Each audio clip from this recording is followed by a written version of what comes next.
What up, everybody? Good morning and happy Tuesday, December 19th. DK Show up on the air on your radio dials, 105.1 FM, 790 AM. Also available online at sportstalk1051.com. You get your Google and Alexa home devices, the Sports Talk app, and YouTube, Facebook, Twitter rolling right now. The video stream rolling right now on those three channels over there. Appreciate you making us a part of your start on this December 19th. What do we got on the good old game plan for us this morning? Well, Packers fans, sorry, but Joe Barry will continue to be the Packers general manager, at least for now. At least for now, Matt LaFleur making that announcement yesterday in his afternoon press conference. But there you have it. I don't think probably too surprised. Again, yesterday I wasn't going to be surprised either way at this point. I still firmly believe if there was a natural person, coach on the staff that could take over, that had experience calling plays before, then maybe there's that change. And save the jokes about, well, Barry stinks at calling plays already, so what would be the difference to hand it off to somebody who doesn't? I get it. Ha ha. Yep. But nonetheless, Joe Barry's going to be defensive coordinator for at least one more game, but I would assume now that it's going to be for the remainder of the season. LaFleur yesterday, if you go through some of his pressers, or I should say some of his clips from his press conference yesterday, it seems like he believes the biggest issue, or at least one of the biggest issues that he noticed or he feels like went wrong with the game on Sunday was communication. Well, what was communication amongst the players on the field on the defensive side. And LaFleur also saying too that he would absolutely take a bigger role in making sure that the Packers defense improves communication, saying, quote, I've got to be more present with those guys and making sure we are all on the same page.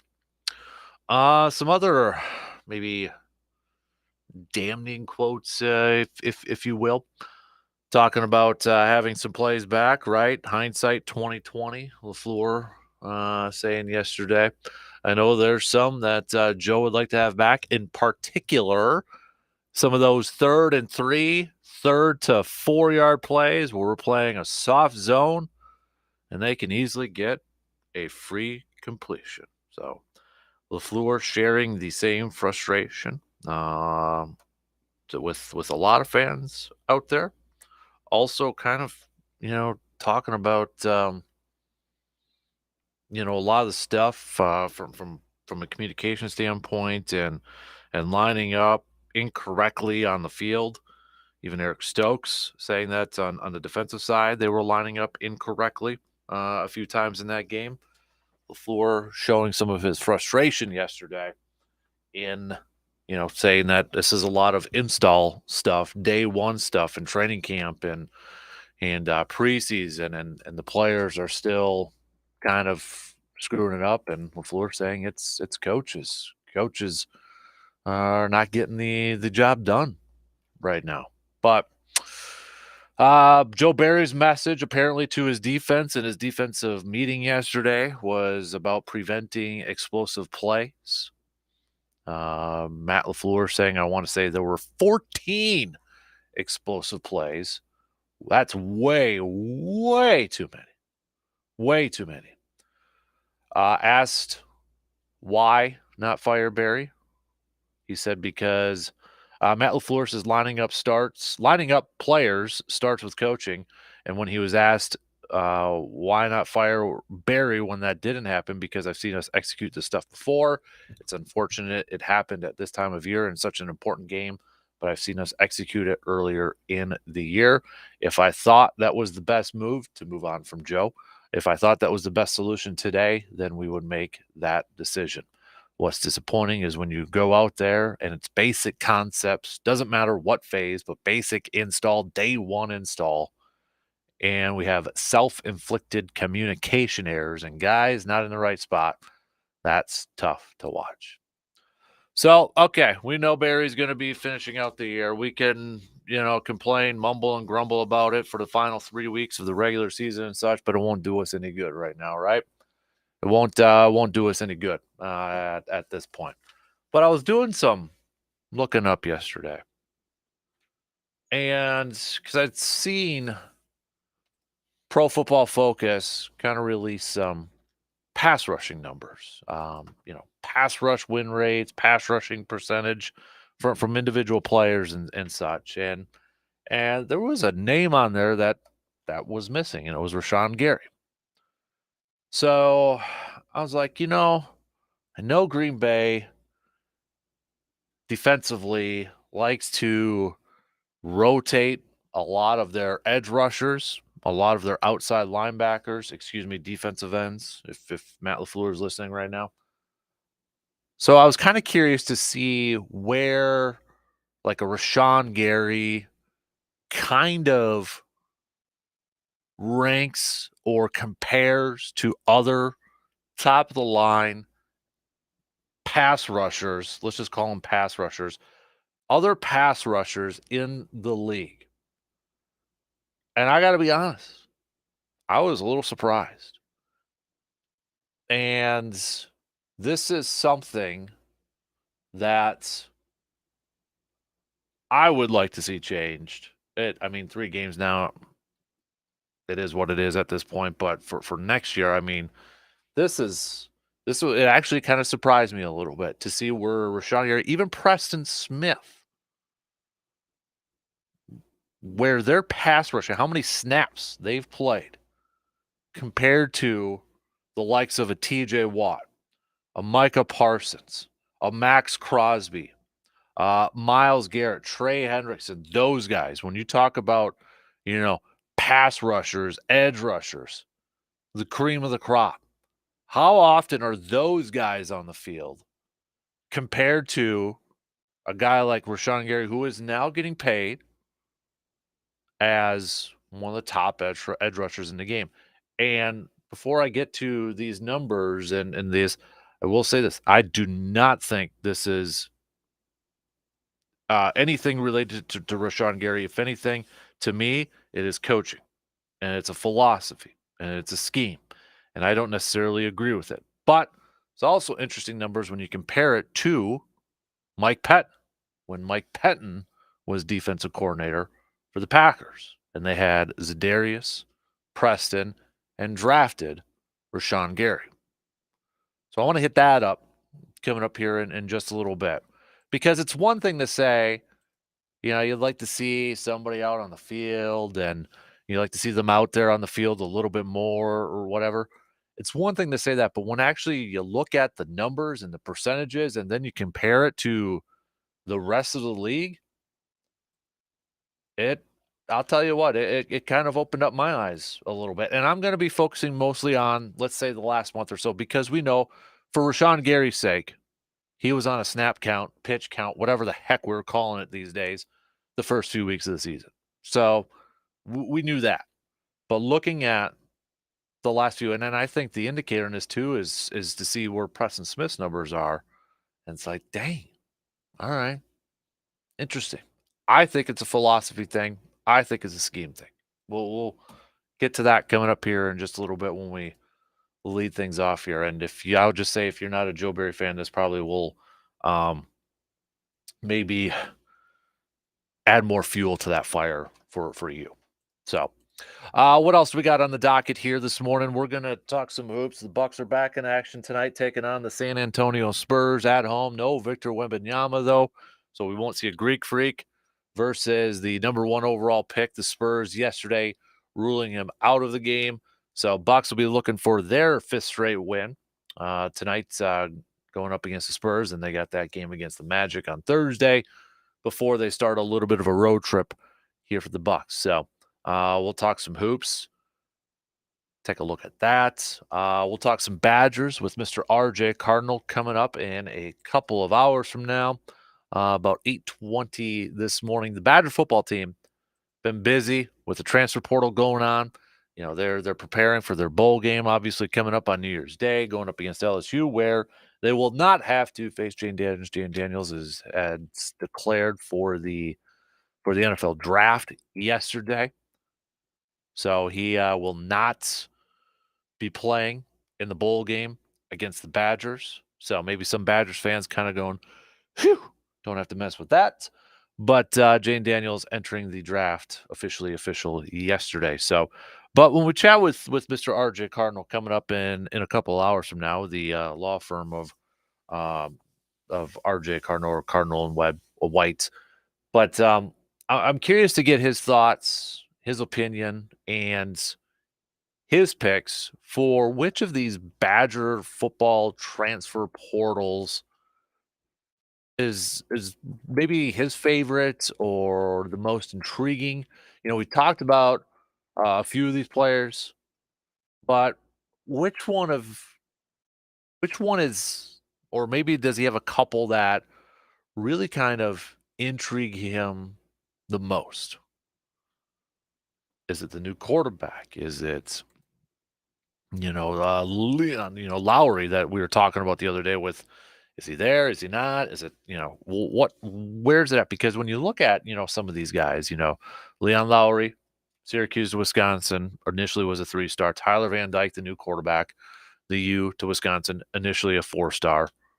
You got John Pius, who was originally a 4-star edge rusher coming over to Wisconsin. So I'll be curious to see which one maybe kind of gets RJ maybe a little bit more excited. And plus, we'll talk a little bit about the quarterback with Tyler Van Dyke coming over too. So we'll talk some Badgers. We'll talk some hoops with him and hockey too as well. So we got that coming up in a couple of hours from now.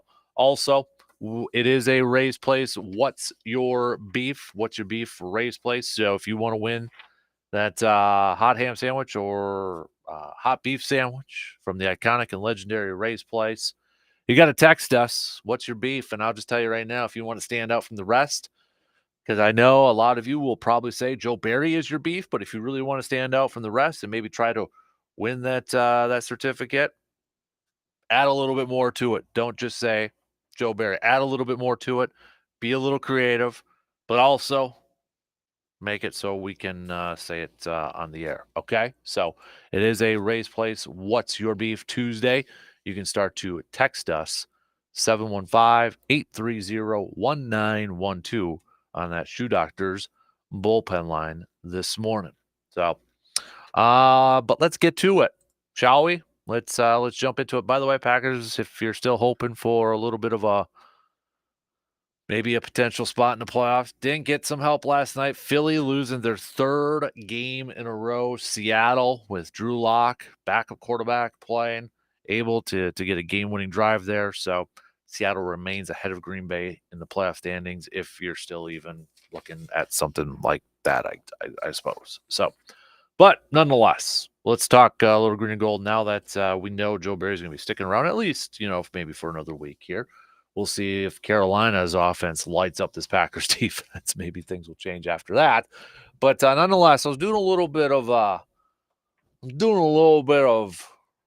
background look, research look, whatever you want to call it here.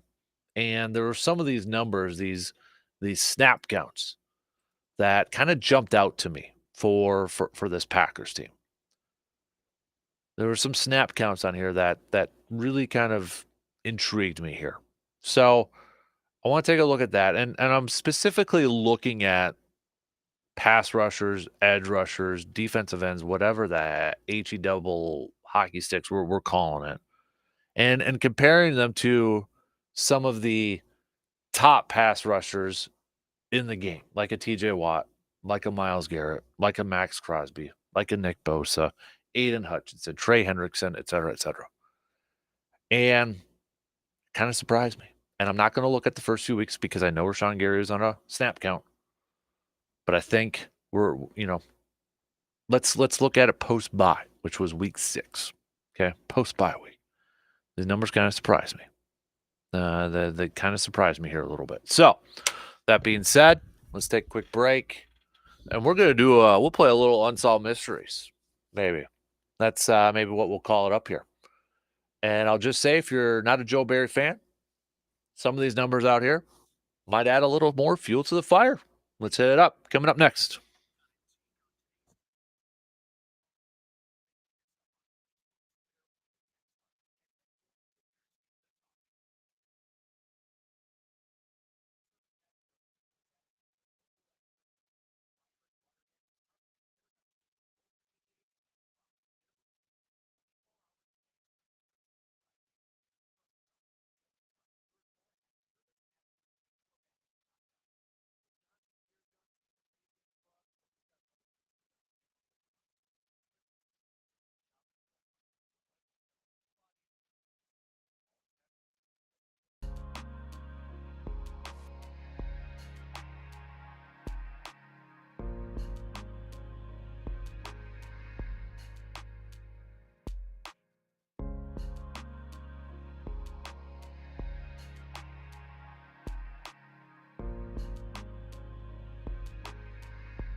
Prepare for the holidays with your local holiday headquarters, Hy-Vee in Eau Claire. Whether you're looking to prepare for a big Christmas feast or looking to grab some party platters, Hy-Vee in Eau Claire has everything you need to make your get-togethers just a little extra special this year. And don't forget, Hy-Vee is your local headquarters for all of your catering needs too. So, from a wide selection in their meat department, bakery goods, as far as the eye can see, in a massive wine and spirits department, Hy-Vee has something for everyone. Plus, you can even get some Christmas shopping done with their new toy aisles and sports shop over there. So get ready for Christmas, get ready for the holidays with the help from Hy-Vee in Eau Claire. All right, let's get rolling here this early Tuesday morning. So, one of my bugaboos of many is when fans make blanket statements without providing some facts, providing some, you know, info to go along with it. Like why do you make a statement like that, or what do you have to support? Maybe that's because that's my history minor in college coming out through. But when you make an argument, you have to support that argument. You have to support it. Like what's the facts, or what are your opinions that are you're basing that off of, and how do you support that? So one of them, that I've been hearing a lot was the last couple weeks of some Packers fans out there saying that, why, keep Rashawn Gary on the field? Why, this guy isn't on there more? Why aren't they doing this? Et cetera, et cetera, et cetera. And, it's clearly evident that this Packers defense it really values or believes in, is maybe the best way to say it, to have a rotation for their edge rushers, keep the guys fresh and, just kind of breaking up the snaps and such. So I wanted to take a look at snap counts and kind of look at where these guys, these players, compare to some of the other top edge rushers, pass rushers in the league. So, because and kind of got the idea a little bit yesterday. Rob Domofsky always posts after a game snap counts and such, and I was kind of curious to see where Rashawn Gary was with his snap counts. And in the game, Week 15, in that game against Tampa Bay, Rashawn Gary played 37 snaps. That's 60%. 60% of the defensive snaps, Rashawn Gary was out there. It was pretty darn even to, like, Preston and Rashawn were out there, and then it was Kiki and Lucas, because Preston also played 60% of the snaps, 37. And then you had Lucas Van Ness playing 26, 42%, and Enoch Barre, 25 snaps, 40%. Basic math tells us 60 plus 40 is 100% of the snaps. And when you kind of look at it, I've got the numbers up throughout every week for the season. It a lot of times follows a similar trend. It's a lot of times here, especially since Week 6, when it looks like maybe that snap count was removed from Rashawn Gary. A lot of it is that 70, 30, 60, 40. I'd say 65, 40, 60, 40. Preston Rashawn getting the 60, 65. Kingsley and Lucas getting the 40, 45. There's a couple instances where it's a little bit off, but the majority of these weeks are like that. I'm like, okay. But how does that compare to some of the other top edge rushers out there? Do other teams with these edge rushers, these top defensive players, have the same mindset of rotations? And part of it too, why I wanted to look into this, was Pro Football Focus. I had seen on Twitter releasing their pass rush percentages and seeing a lot of the familiar names up there, right? Myles Garrett, Micah Parsons, Max Crosby, Nick Bosa, et cetera, et cetera. I'm like, okay, and Rashawn Gary's not on there. I'm like, okay, let's do a little bit of a deeper dive into this thing. Is it reps? Is it, more opportunities? Is it more snaps on the field? And I'll be honest, I was a little surprised to see the difference in this thing. So for comparison's sakes, let's set this up. Rashawn Gary, if we're looking starting week 7 on, because they had the bye in week 6, and when you look at these numbers, it's clearly evident that the snap count was lifted after the bye week. So Rashawn Gary, his first 5 weeks of the season, 16% of the snaps, 27, 38, 27, 47. After that, Rashawn Gary, the most, we're going to go based off percentages because every game, it's not going to be the same amount of plays. The most snaps, or the highest percentage of snaps that Rashawn Gary played this season was actually against the Giants, week 14, when he played 70% of the snaps. Okay, 70% of the snaps. Otherwise, it has been consistently in the 60s, albeit the week 12 game against Detroit, when he played 51% of the snaps. And that he actually had a pretty darn good game in that one. But it's been 60s. Highest he's ever had at any point this season was that Giants game, 70%. Throw in Preston Smith, the highest he ever had was week 11 in that Los Angeles game, 78%. Otherwise, the next highest one for even Preston Smith, who's been playing every game this year, his next highest one was just 71%. Okay? So where does that rank amongst the other ones? Let's start with TJ Watt. TJ Watt's lowest percent of snaps played was actually just this past weekend in week 15. TJ Watt's lowest is Rashawn Gary's highest, 70%. 70% of the snaps TJ Watt played in week 15. Before that, 91, 79, 91, 97, 97, 93, 79, 84. Okay, we're looking at, because Pittsburgh had the same bye week as Green Bay. Even before that, it was 86, 87, 82, 80. Higher numbers than Rashawn Gary, right? It's like, okay, well, that's TJ Watt. Let's look at some other guys out there. Let's look at Micah Parsons with the Dallas Cowboys. Okay, where is he at? I'll go in reverse order from week 15 backwards. 72, 76, 91, 90, 77. His lowest, besides week 1, was in week 10, 68%, but 82, 77, 93, 83. You catching kind of a theme going on here a little bit? What about Nick Bosa, 49ers, right? They got depth across that defensive line. They do some rotations over there too. Nick Bosa, where's he at? His lowest percentage was actually just this past weekend too, 64, 85, 72, 88, 87.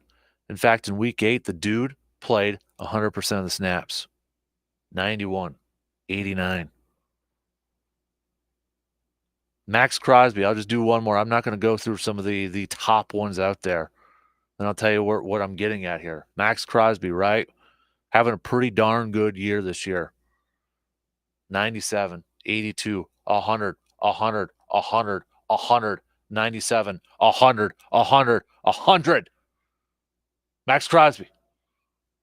How many played every single snap in some of these games?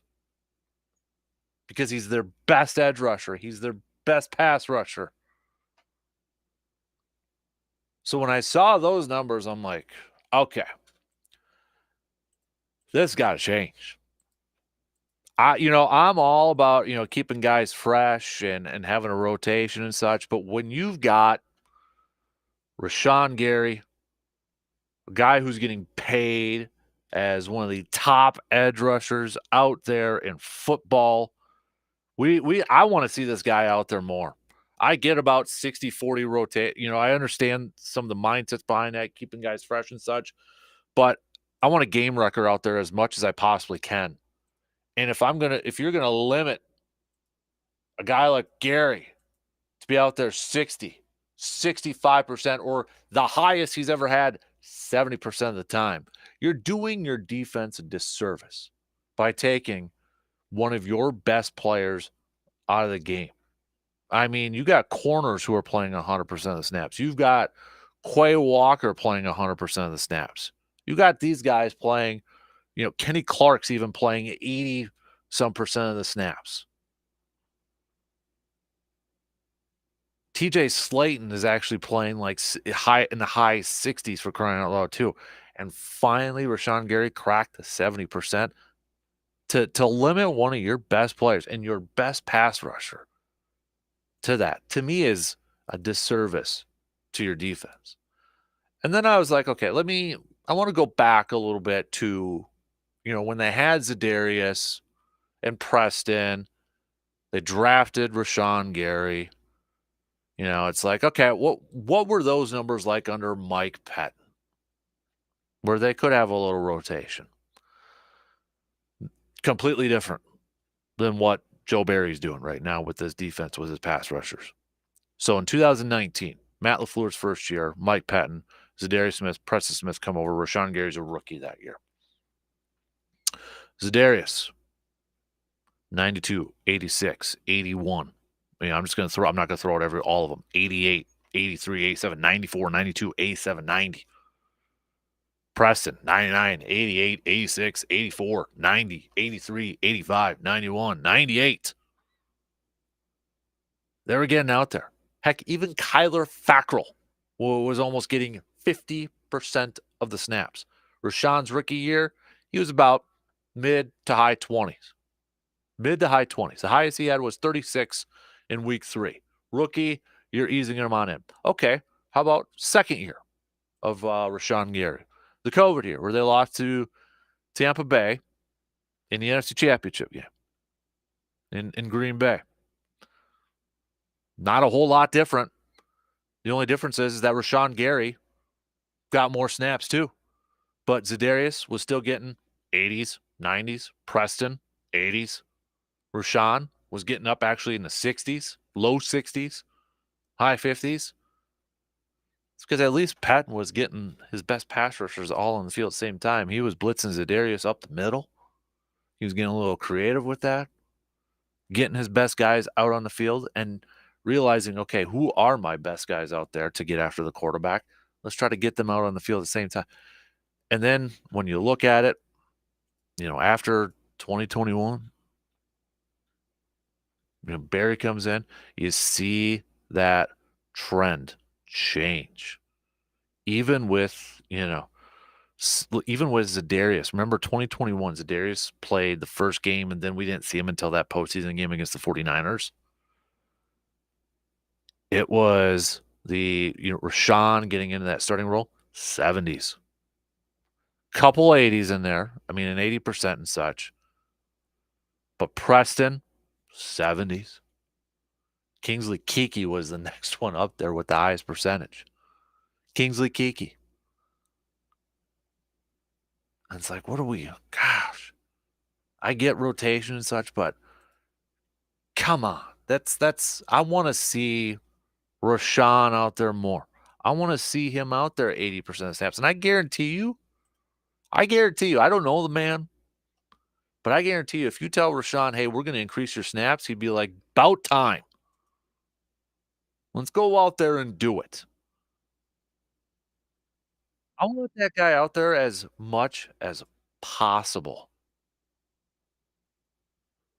I want to see that guy out there getting after the quarterback as much as possible.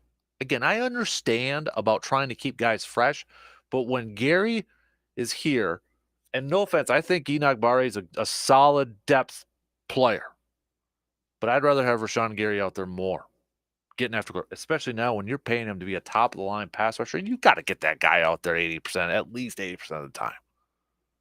At least 80% of the time. Why are we doing this? When you got DeVito getting a player of the week, Baker's going to get player of the week here, and all this stuff, getting after the quarterback, collapsing the pocket. We got to get the best guys out there. We got to get a little more creative. We got to utilize our talent better. Looking at some of the former players, were kind of chiming in, or NFL players, and that's kind of where I look at, a lot of opinions, because we're just Joe Blows sitting on our couches in our man caves watching these games, and sounding smart after having maybe a couple beverages and such. And I tend to look at former players who've been there before, been in the building, been in these practices, been in these meetings, and to kind of get their opinions and such. And a lot of them said, Green Bay's got talent on defense. It's just not they're not utilizing their talent. They're not they're not getting the most out of their talent. And I feel like this is one area where they're not utilizing their talent, where they're not getting the most out of their talent. I want to see these guys out there more. I want to see a guy like Rashawn Gary out there more. Give him more opportunities. Get him out there. Let him be a game wrecker. To me, in my opinion, there's no reason why Rashawn Gary shouldn't be in the same, when you talk about edge rushers, top edge rushers in the NFL, the TJ Watts, the Micah Parsons, Myles Garrett this year, Max Crosby, those guys. To me, there's no reason why Rashawn Gary can't be in that group. And I honestly believe that he's being held back a little bit. I believe he's being held back a little bit. And I want to unleash the horses here a little bit. And I still believe, even with Joe Barry going to be finishing the year as defensive coordinator, I believe that change will happen in the offseason. I firmly believe that. I think that'll happen. And whoever that defensive coordinator is going to be, it's got to go to. I mean, I want them to be able to utilize Gary and these guys a little bit more and be a little bit more aggressive and have them on the field more. I mean, I go back to earlier in the season when, Rashawn didn't want a snap count. He wanted to go out there early. And I get it from a medical standpoint and such. You want to get out there. But, man, get him out there. We know he wants to be out there. We know he wants to be out there. How many times have we seen him getting annoyed and pissed off when he gets taken out or subbed in and out? And I know a lot of people want Jimmy Leonard as defensive coordinator. And I'll just say, if you want Jimmy Leonard as your offense or as your defensive coordinator, be prepared that if you were not a Mike Pettin fan, you're going to get almost the same exact style of defense. Are you good with that? That's the style of defense Jimmy Leonard played under. He played under Mike Pettin. That was his guy. It was Rex Ryan, but Mike Pettin's a Rex Ryan guy. When Rex Ryan was head coach, Mike Pettin was his defensive coordinator. Jimmy Leonard was under there. So if you want Jimmy Leonard to be your next defensive coordinator, you better be ready to have a similar style of defense that Mike Pettin brought in. And if you didn't like it, you're probably not going to like Jimmy Leonard's style of defense. Take away the name Jimmy Leonard. Take away the fact that he played at Wisconsin. Let's be real. A lot of Packers fans would probably not want that. Let's be real. Let's call a spade at that point. All right, let's take a quick break here. We'll finish up the first hour. We'll talk some hoops and such. Bucks back in action. We'll hit up that coming up in a little bit.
Snow will be coming, and that means more shoveling and constant reminders of that pain in your knee, back, and shoulders. So while Santa can't help you with living a pain-free, maybe a healthier life, Chippewa Valley Orthopedics and Sports Medicine can this winter season stop dealing with the pain. Just visit cvosm.com to schedule your appointment, and the team at Chippewa Valley Orthopedics and Sports Medicine will help you start to live that pain-free, healthier, and enjoyable life. So this holiday season, ask Santa for that vacation or a new toy, and leave the pain healing to the experts at Chippewa Valley Orthopedics and Sports Medicine, like Dr. Crow, who you can hear every Friday morning for a little inside the training room at 7:05 ish every Friday morning. All right, we just got a few minutes to the top of the hour. Don't forget, it is also a Ray's Place What's Your Beef Tuesday. Tuesday, What's Your Beef? So hit us up with some text on that Shoe Doctor's bullpen line. Get creative with it. And text us. And the best one, we'll announce the winner towards the back end of the program, right before 9 a.m. And we'll put that certificate in the mail for whoever wins for that free hot beef or hot ham sandwich. Coming up next hour, we'll talk some hoops. Bucks are in action going up against the San Antonio Spurs. No Victor Wembanyama tonight, so we won't get to see the Greek Freak in action going up against the number one pick from this previous NBA draft. That'll have to wait for another day, but the Bucks looking to get their fifth win in a row. Also, we'll talk some Badgers with Mr. R.J. Cardinal. For any Badger fans out there, if you've been following along with the transfer portal, with the Luke Fickle bat signal on Twitter, right? Is there a player? Is there a player that has kind of like, ooh, that one intrigues me. I really like that one. I really like that guy, and it's only been a few so far, right? Tyler Van Dyke, the new quarterback. Leon Lowry had all the drama with his decision coming over. You got John Pius coming over. A couple of formerly ranked 4-star recruits now going over to Wisconsin. So is there one of these guys that's like, you know what, I'm really intrigued with that one. I'm really intrigued with that one. They got Tyrell Henry, wide receiver from Michigan State coming over. They picked up a tight end from LSU, Jackson McGowan, coming over in the transfer portal. So, but we'll ask RJ Cardinal if he's got a guy that's, kind of maybe gets him a little excited, or he's really excited to see with this football team coming up next year. And I know we got the bowl game coming up with LSU and such, but if there's one of these transfer portals that kids that he's really intrigued about. Badger football will not have to go up against Jane Daniels in the ReliaQuest Bowl game coming up on January 1st because he officially declared for the NFL draft yesterday. So maybe some Badgers fans kind of saying, whew, dodged a bullet right there, not having to go up against that quarterback. But nonetheless, still talented LSU team. We'll see if Wisconsin can hang with them when we get there coming up on January 1st. So, but we'll hit that up coming up about 8:20 this morning, 8:20 this morning. So, and of course, we'll get back to some more green and gold chats, as I'm sure a lot of Packers fans this morning upset about the news of Joe Barry still remaining. But let's be real. What's the difference between now and the next 3 weeks? What's the difference at this point? I really don't know what the difference is. So I know Philly made a move to go to Matt Patricia, but they're a team that's going into first place and such. And I just, there is a difference there. And I just, at this point, I'm like, if it happened either way, it is what it is. So, but we'll get back to some more green and gold talk coming up a little bit later on this morning. Oh, plus we got to do the elbow room picks and predicts. So we'll throw in some hoops picks, especially that Bucks game coming up tonight. That'll be at 8:40. I'm going to make my top five, my power five, top five teams in the NFL now after a weird weekend with the Cowboys losing, the Eagles losing last night, Chiefs bouncing back with a win, kind of some weird results, but we'll do that top 5 coming up just past the 7 o'clock hour here this morning. We'll finish up the first hour with Morgan. Good morning, Morgan. Hey, what's a good word?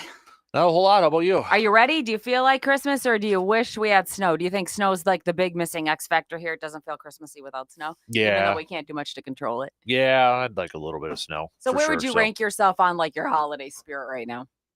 1 to 10. 1 being 4. up on Mount Crumpet, and 10 being Buddy the Elf. I'll be 4. You're a solid 4. Yeah. Have you guys done the movie thing though? Yeah. Oh yeah. Okay. Yep. So how recently have you watched Home Alone?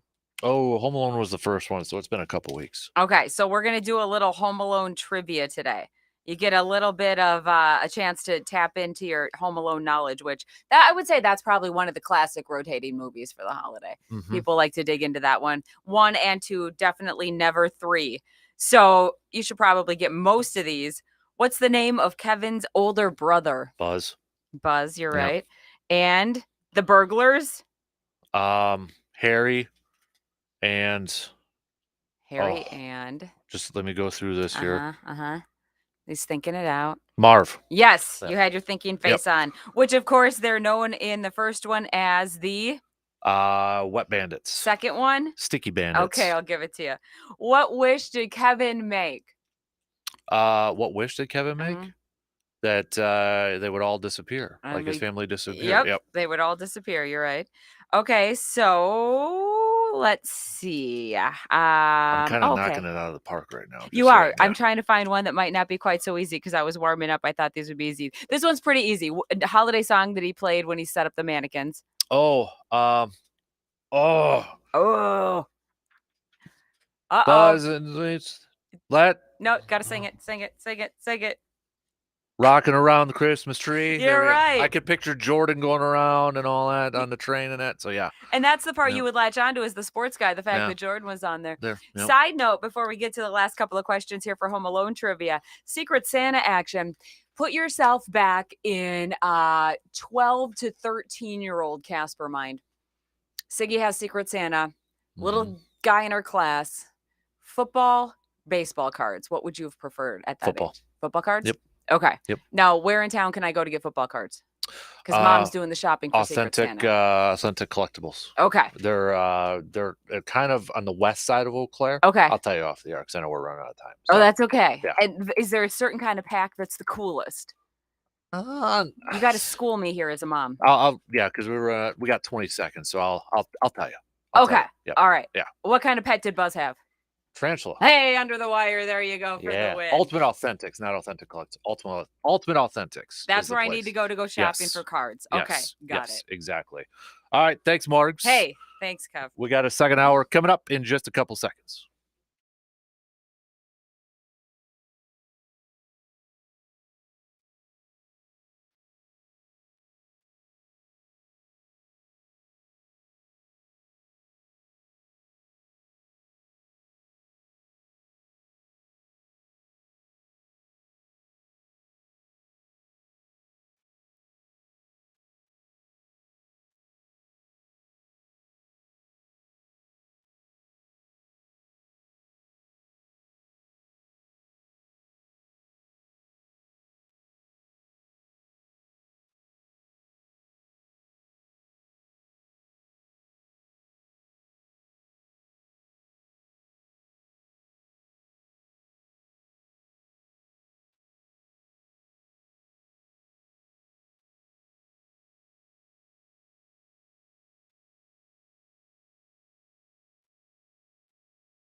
All right, here we go. Second hour on this Tuesday morning, December 19th. Appreciate y'all tuning in wherever, however, you may be tuning in from.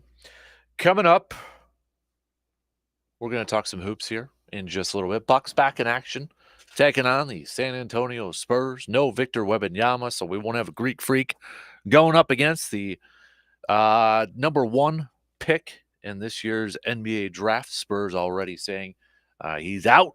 They said that yesterday. So, but Bucks got a couple more games here at the at home before they take a little bit of a road trip here, including spending Christmas in New York City. We'll talk some hoops.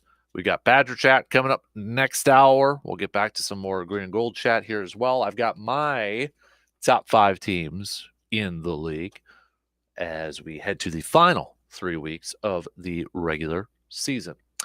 Let's do some sports nuggets of the day, though, first. All right. Jake Kilrain and Jim Smith in 1887 fought in a bare knuckle fight, which lasted 106 rounds and 2 hours and 30 minutes. The fight was ruled a draw and halted due to darkness. Bare knuckle fight, 2 hours and 30 minutes, and essentially they just ran out of time. They ran out of time. That, honestly, I'd kind of want to watch something like that.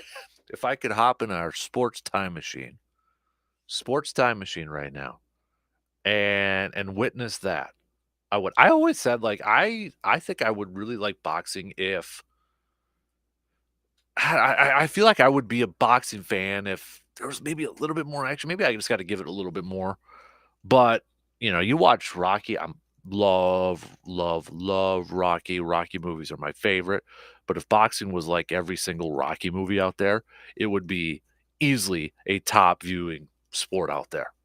My opinion. 1917, the first regular season games of the new NHL were played. 5 teams made up the league. Toronto Arenas, Ottawa Senators, Quebec Bulldogs, and the Montreal Canadiens, and the Montreal Wanderers. Quebec did not actually begin the operations until 2 years later, and Dave Ritchie of the Montreal Wanderers scored the first goal in NHL history. 1959, Penn State beat Alabama 7-0 in the first Liberty Bowl football game. 1964, ABC used an overhead camera for the first time. It was at the Liberty Bowl. 1979, ESPN televised its first NHL game. It was between the Washington Capitals and the Hartford Whales. Wayne Gretzky, 1984, at the age of 23, became only the 18th player in the NHL to score more than 1,000 points. He did it in his 424th career game. Previous record was held by Guy Lafleur, who did it in 720 games. We got Scotty Bowman became the NHL's all-time winningest coach in 1984 with his 691st victory. Let's go. What else do we got? We got quite a big list here, but I don't want to go through all of it. Larry Bird, 1989, began an NBA free throw streak of 71 games. Bo Jackson, 1990, became the first athlete to be chosen for All-Star games in 2 sports. And then, remember this? 1999, Orlando Brown with the Cleveland Browns was ejected from a game for pushing referee Jeff Triplett to the ground. Triplett had accidentally hit Brown in the eye with his penalty flag. Remember that? Penalty flag thrown in the air. Got inside his helmet, face mask, and actually really hurt Orlando Brown's eye. Wasn't just like you get poked in the eye. It did some damage. And the baseball, and finally 2003, the baseball that was deflected by a fan in the stands during a Chicago Cubs game. We all know what game that was, right, Bartman? I love how they phrase that. Was sold for $106,600 at auction. The foul ball appeared to be headed for the glove of left fielder Moises Alou in Game 6 of the NLCS. Marlins ended up winning the game 8-3. Cubs then lost Game 7. Those are just some of your sports nuggets for this morning. December 19th. All right. My top 5 NFL teams right now, kind of a weird weekend. Weird week 14. When you look at, or weird week 15, excuse me. When you look at some of these scores or some of these games. You had the Colts dominating Pittsburgh 30-13. Detroit bouncing back and dominating Denver, a Denver team that has been playing a lot better as of late, but they put up 42 points against Denver, 42-17 Saturday night. Then you look at Cleveland just edging out Chicago, a Chicago team that's been playing a little bit better.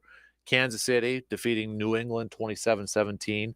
San Francisco and Arizona was closer a little bit. Actually, San Francisco allowing Arizona to put up 29 points, but San Francisco getting that 45-29 victory. Buffalo and Dallas, not a throwing clinic, but a dominating performance by Buffalo, 31-10 against the Cowboys. Baltimore taking down Jacksonville 23-7, and then Philadelphia last night losing their 3rd game in a row, dropping down to 10-4 on the season. So, my top 5. Number 5, I'm going to go with the Detroit Lions, sitting there at 10-4 on the season, currently the 3 seed in the NFC standings, but with Dallas losing and Philly losing, they're just a game back. I mean, they can move up here a little bit more, considering when you look at like Dallas's upcoming schedule here too, and you look at the Lions schedule. You know, they've got the Vikings twice, and then they visit the Cowboys in the middle there. Maybe Detroit can climb up there a little bit in terms of the NFC standings. But I know they lost to Chicago the week prior, but bouncing back with a nice win against Denver, factoring in with Philly's 3rd loss in a row. I've got Detroit climbing in to my top 5 right now. Detroit at 5. Number 4, I'm going to go with Dallas. I'm going to go with Dallas at number 4 right now. I know it's between them and Philly, but Dallas just dominated Philly a couple weeks ago. So I'll go with Dallas at number 4 right now. They've got to play better on the road, though. I mean, they're undefeated at home, and they're like 3-4 on the road so far this year, and they almost need to get that 2 seed or 3 seed. They need that home playoff game if they want to advance here a little bit. Because if they go on the road, if they get that first wild card spot and they got to go on the road, they may win that 4-5 matchup. But after that, it's going to get a little tricky. So I'll go Dallas at 4. I'm going to go with Miami at number 3. Miami picking up a win against the lowly Jets this past weekend, even without Tyreek Hill up there. But the Dolphins, now you look at these final 3 games for the Miami Dolphins, and as the kids say, it's about to get real. It's going to get real here. Huge game coming up on Christmas Eve between the Dolphins and the Cowboys. Cowboys coming off that bad loss against Buffalo. Dolphins looking to stay pace and be one of the top seeds in the AFC. And this is going to be in Miami, but huge game there. Then after that, the Dolphins on New Year's Eve go visit Baltimore. And then they finish up their season at home against a Buffalo team that now you got all the experts saying that's the team you don't want to play in the playoffs. Just like it was Green Bay a couple weeks ago. Now it's Buffalo, team you don't want to have to play in the playoffs. That's one of the most overused sports phrases, in my opinion. Team you don't want to play in the postseason. But, yeah, Cowboys, Ravens, Bills. That's the final 3 games here for this Dolphins team. If the Dolphins want to be a legit threat to maybe win a championship, win a Super Bowl, no better way to ride into the postseason with some really good momentum by finishing off the season strong against a very, very tough schedule. Number 2, I'm going to go with Baltimore with that win against Jacksonville the other night here. Baltimore in the number 1 spot in the AFC currently with their 11-3 record, and they've got a huge game coming up Christmas night. I'll just tell you right now, with I think the number 1 team in the NFL, this will decide who the number 1 team is in the NFL. That's the 49ers. But huge Christmas night game against Baltimore and San Francisco. It's in San Francisco.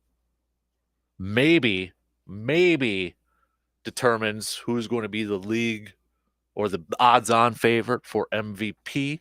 You've been hearing a lot of Brock Purdy. You've been hearing a lot about Christian McCaffrey. Jalen Hurts' stock's a little bit down. Dak Prescott's now is down a little bit. Lamar Jackson's starting to get up. His stock is starting to rise a little bit there too. But huge Christmas night game between these two teams that I think will, after that, will be the new number one team. I mean, let's face it. So that's why I've got 49ers at 1, Baltimore at number 2. But you look at Baltimore's upcoming schedule, 49ers, and then they got the Dolphins right after that at home. They finish up the season against the Steelers. 49ers, my number one team currently right now in the NFL. The other part in this too, I know Baltimore's traveling cross country. 49ers are 5-1 at home this year. Baltimore 6-1 on the road. 6-1 on the road this year. But after this, you got the Commanders for the 49ers, and then they finish up against the Rams. But that game could be big for both those teams, for maybe the 49ers to clinch the 1 seed, and maybe at this point for the Rams to clinch one of those wild card spots, to clinch one of those final wild card spots. Your current update on where things stand in this playoff chase. If you're looking at it here, we've got, as we said, Baltimore in the number 1 spot, Miami 2, Kansas 3, Jacksonville holding on ever so slightly to that final spot, or I should say that division lead in the AFC South. They're in the 4 spot, 4 seed. Cleveland's at 5, Cincinnati at 6, Indy's at 7, but right behind them are the Texans with the same record at 8-6, Buffalo 8-6, Pittsburgh 7-7, Denver 7-7 too. NFC side of things, San Francisco holding on to the 1 seed. You got Dallas right behind them, Detroit now right behind them, Tampa Bay holding on to the 4 seed because they are the NFC South division leader. Somebody's got to win that division. With the loss last night, Philly still in that first wild card spot, the 5 seed. Minnesota's at 6 with a 7-7 record. Rams holding on to the final playoff spot with a 7-7 record. Seattle, though, with that big win last night, they're in the conversation. They're at 7-7. New Orleans 7-7. Then you got Atlanta and Green Bay 6-8. So that's where things stand with just 3 more weeks left to go here in the NFL season. It's going to be kind of fun to watch these wild card games coming up here in these last 3 weeks, especially when you look at the NFC side of things. May not be the greatest teams out there. Minnesota, can they hold on? They got a couple games against the Lions coming up here. Rams, can they hold on? Seattle, can they use the momentum of that win from last night? Can New Orleans find a way to get in there? Atlanta's making another quarterback change. They're going back to Taylor Heineke. Green Bay, can they somehow win their final 3 to have a winning record and then maybe put themselves in a position? AFC side of things, it's like the AFC South. A fight between Jacksonville, Colts, and Texans, all sitting there at 8-6. Buffalo now 8-6. Couple big wins for them to put themselves back in a position to maybe get in that postseason. They got a game against the Chargers coming up Thursday. Patriots, and then they finish up at the Dolphins. That's going to be a huge game, potentially for both those teams. Maybe, just maybe, decides who the AFC East winner is going to be, depending on how the Dolphins do the couple weeks before that. Dolphins got a very tough schedule. Bills take care of business before that. Maybe. Who knows? All right, let's take a quick break here. Take a quick break, and we'll get back to some more green and gold chats coming up here.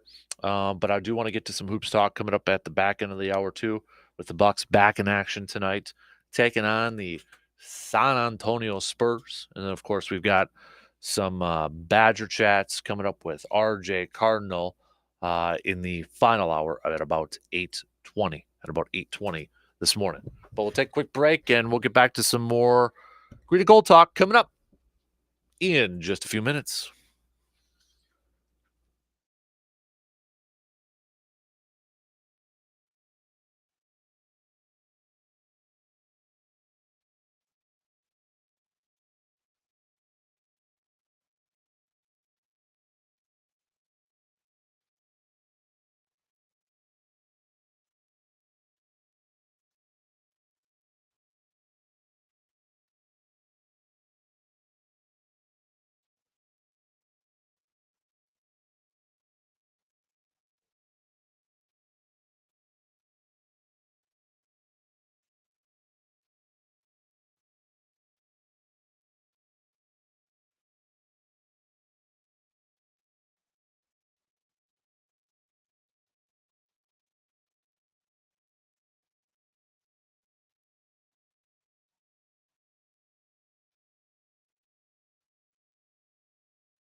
Looking for any last-minute stocking stuffers or maybe last-minute gifts? Sounds like, especially if you got a coffee lover in your life, sounds like you need to make a quick stop to Cabin Coffee in Altoona. Whether you're looking for a gift card to put in someone's stocking or grabbing a bag of their freshly roasted coffee, Cabin Coffee has something for that coffee-loving person in your life. And along with the holidays, temperatures are kind of dropping here, right? It was chilly, windy the other day. So head on over to Cabin Coffee, grab yourself a warm beverage, sit next to the fireplace this season. Cabin Coffee in Altoona, located in the River Prairie area at 2922 Meadowlark Lane in Altoona. Quick updates on the leaderboard here for our Pro Football Weekly Pick'em Challenge. We've got a battle at the top. Tim tied up there with Garrett's 147 apiece. Tom right there behind them, 146, and then Peter 145. 145. So don't forget, we'll make some more picks and predicts at about 8:45 here this morning, brought to you by the Elbow Room, now with Man Cave Light. All right, so we're at the bottom of the hour here. Let's talk a little bit more green and gold Packers. Matt LaFleur yesterday saying that Joe Barry will be sticking around at least for now. Right or wrong move, Joe? You know what? It all depends on what's going on in that locker room. And right now, none of us outside of the players and coaches know what's going on in that locker room. And I thought it was interesting because the Bill Michaels show yesterday, Bill asked Mike Clemens, is their finger pointing? Are they scratching their heads trying to figure out what's going on?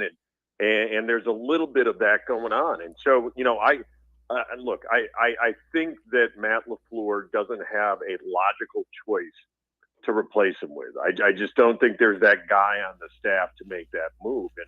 And when you talk about, well, there's communication problems and there's and we got to execute better. Well, you know, a large part of that is coaching.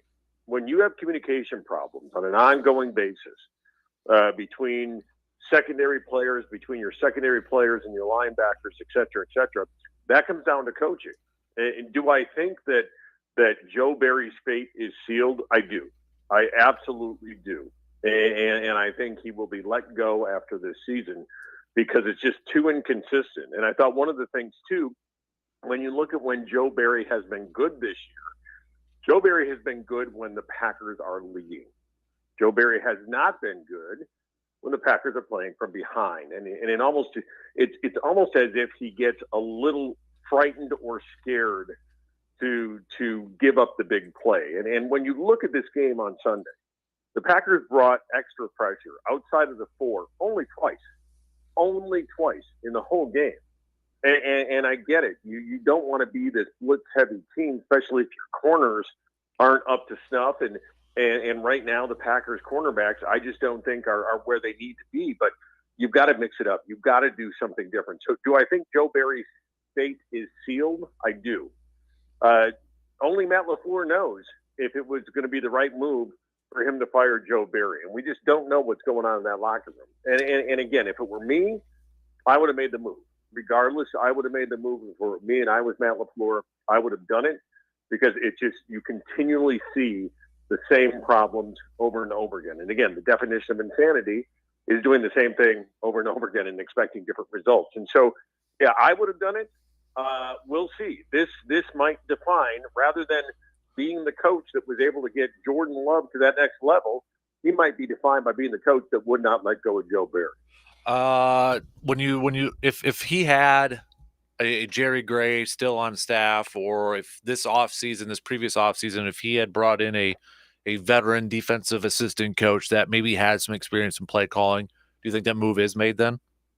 Yeah, I think so. You look at the list of people in that room as far as position coach. You know, Montgomery from a defensive line standpoint, I'd say no, because the Packers' run defense has not been good. I mean, maybe Olabadati, the linebacker coach, maybe, but yeah, I think going back in the offseason, this is where Matt LaFleur made the error of not bringing in someone And I get it. Rich Bisaccia was named assistant head coach, but the special teams aren't that much better for the Green Bay Packers. And so, again, you hate to point fingers, but it starts and ends with the head coach.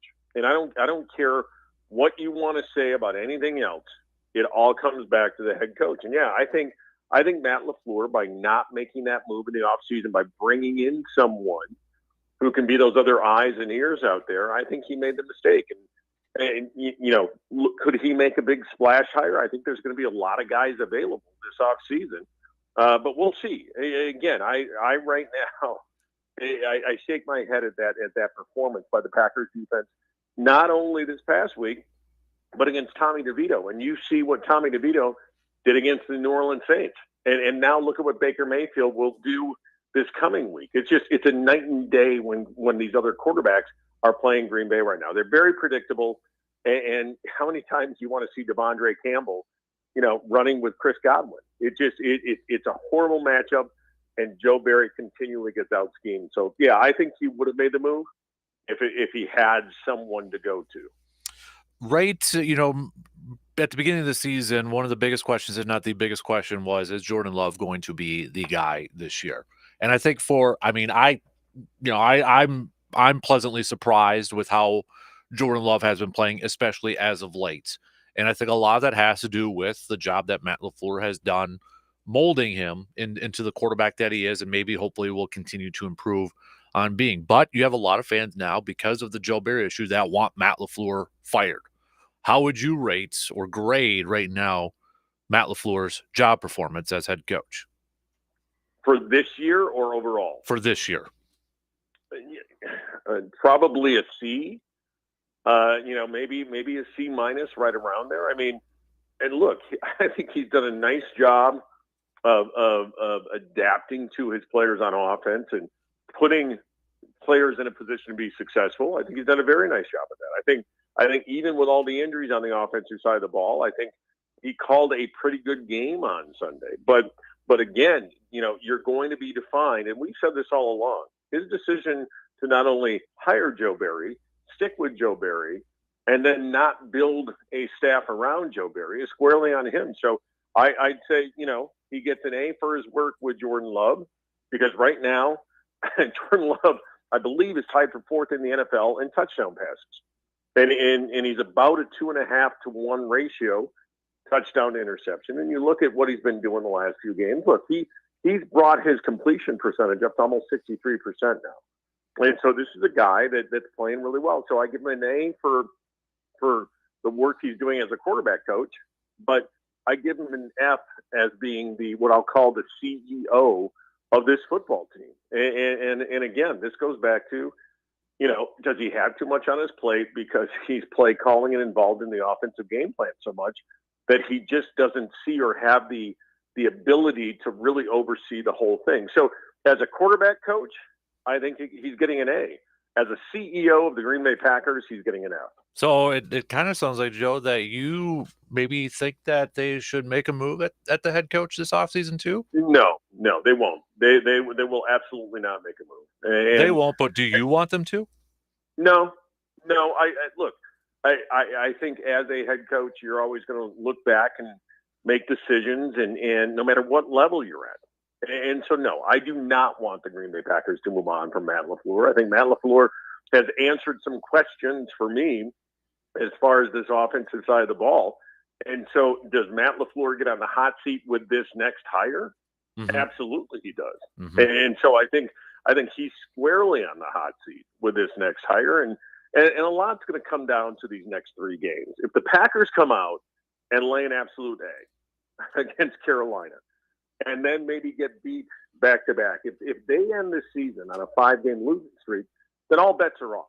All right? I don't see that happening, but all bets are off. If Green Bay loses to the Giants, loses the Bucs, loses the Panthers, lay an egg against Minnesota, lay an egg against Chicago, yeah, then all bets are off. Then you got to really look at the organization and say, do we need to make a move?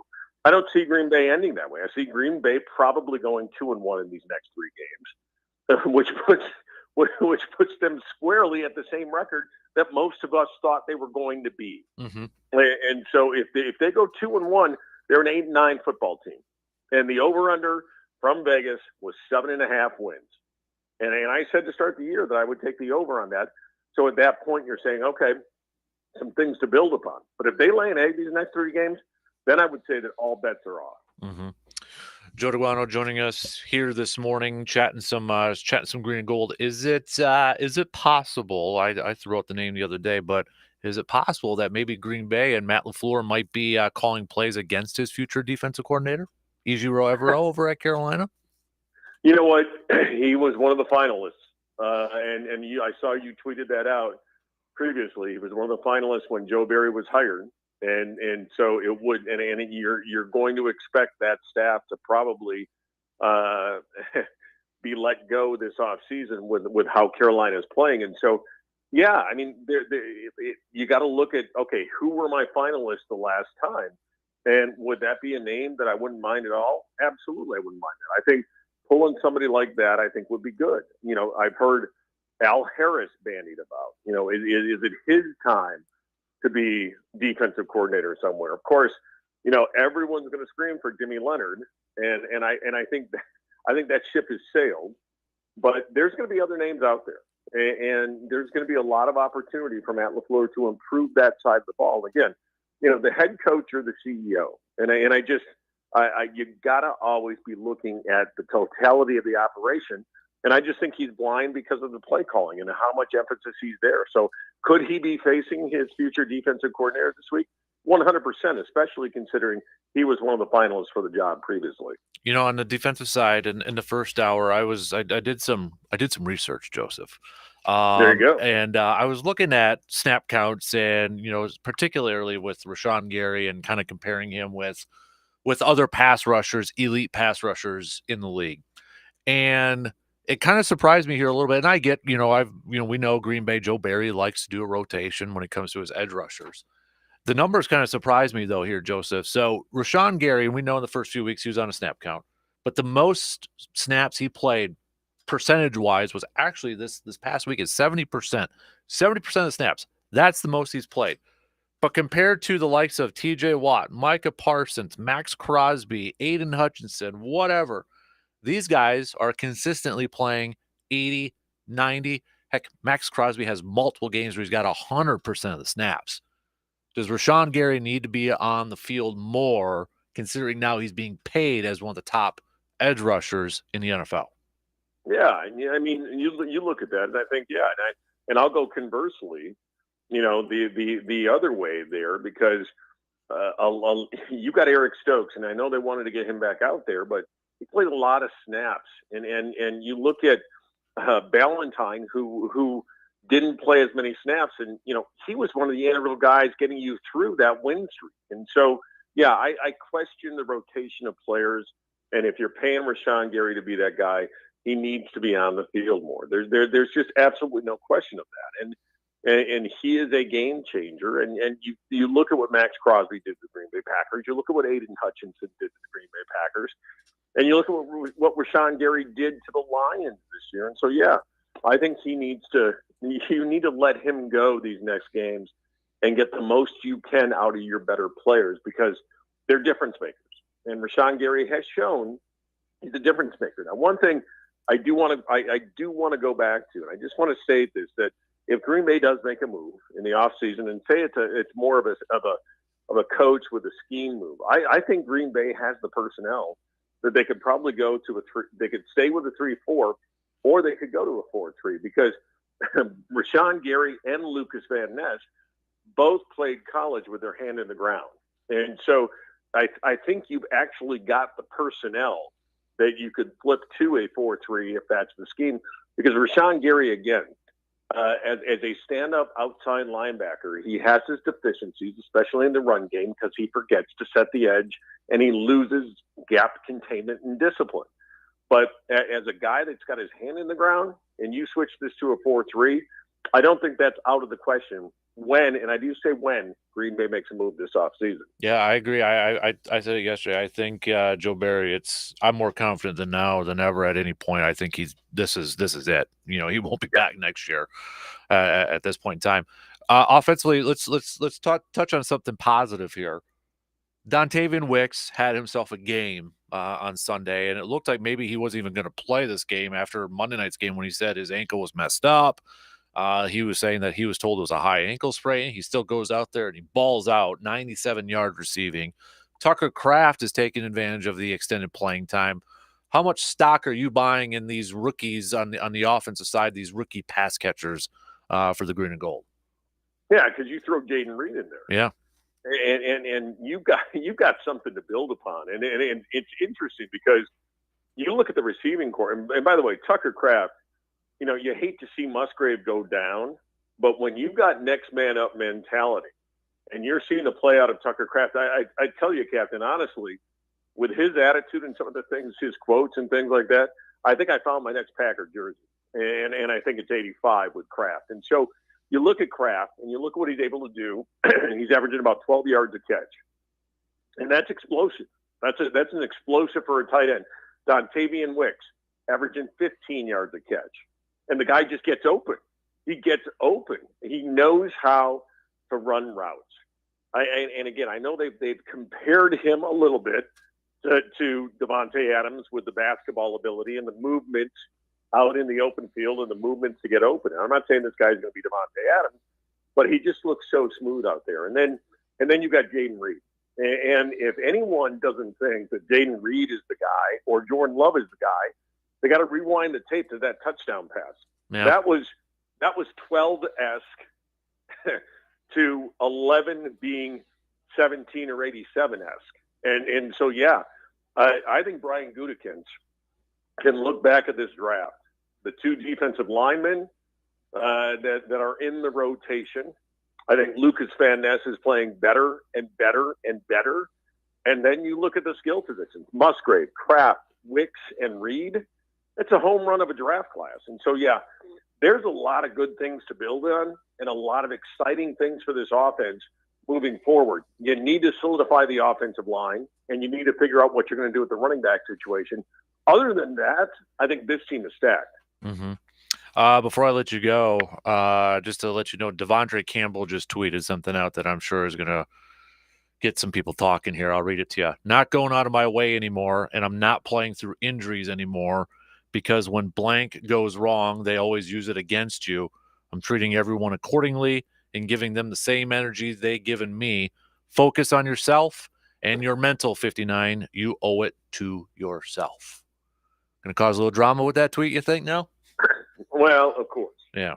And when you get a situation, and this is what I was saying earlier, no one knows what's going on in that locker room.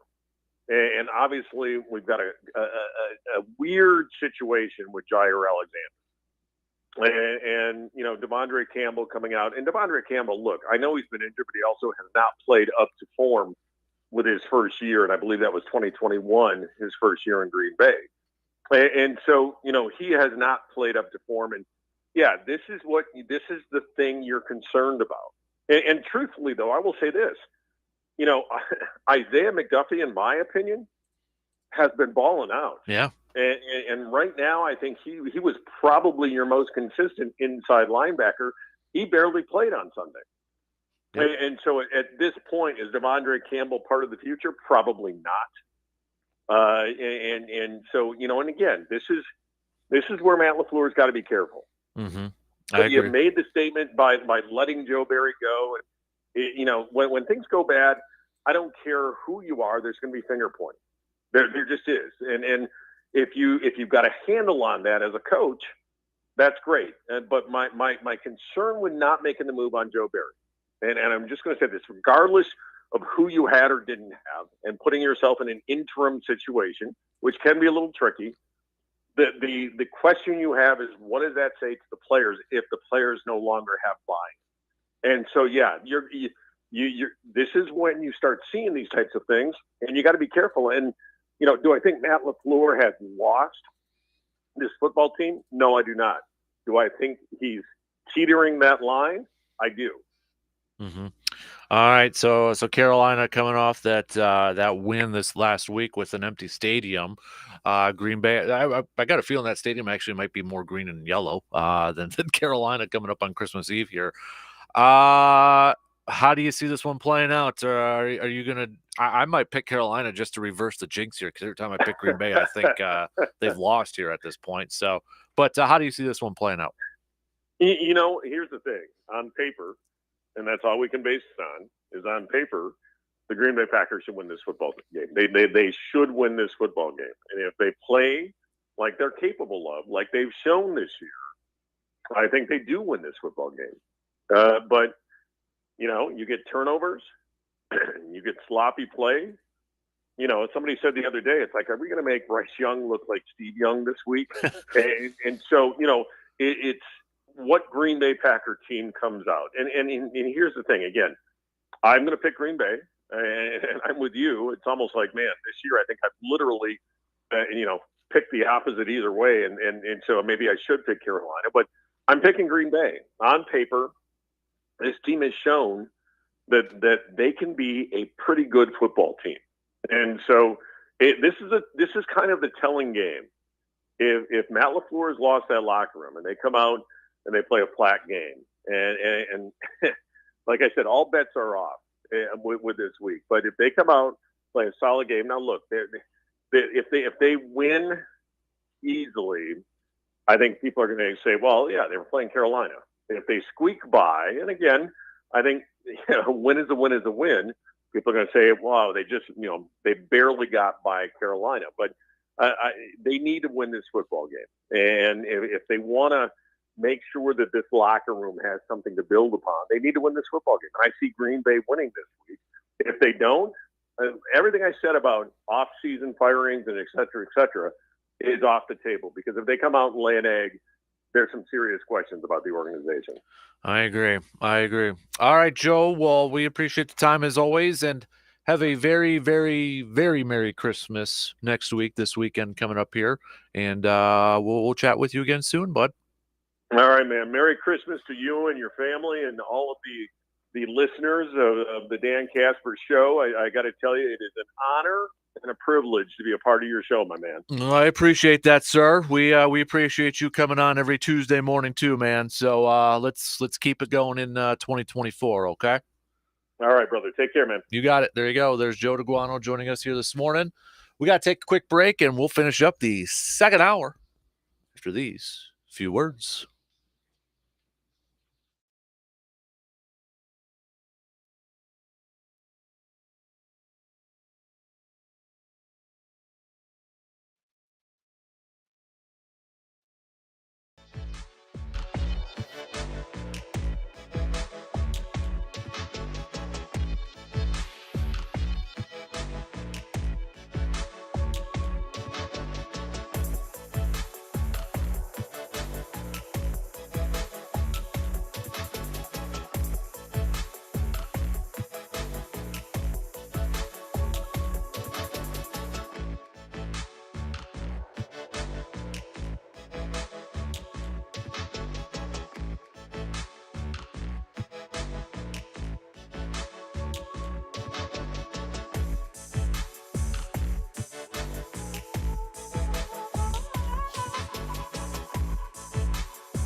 I know Christmas is Monday next week here, but after that, you got New Year's. So is one of your resolutions maybe to update that flooring in your home or maybe your office, man cave, bedroom, kitchen, living room, wherever it may be? If you're looking to upgrade that flooring game of yours, head to Wisconsin's premier flooring store. That's right, Wisconsin's premier flooring store. That's Carpet City Flooring Center right here in Eau Claire.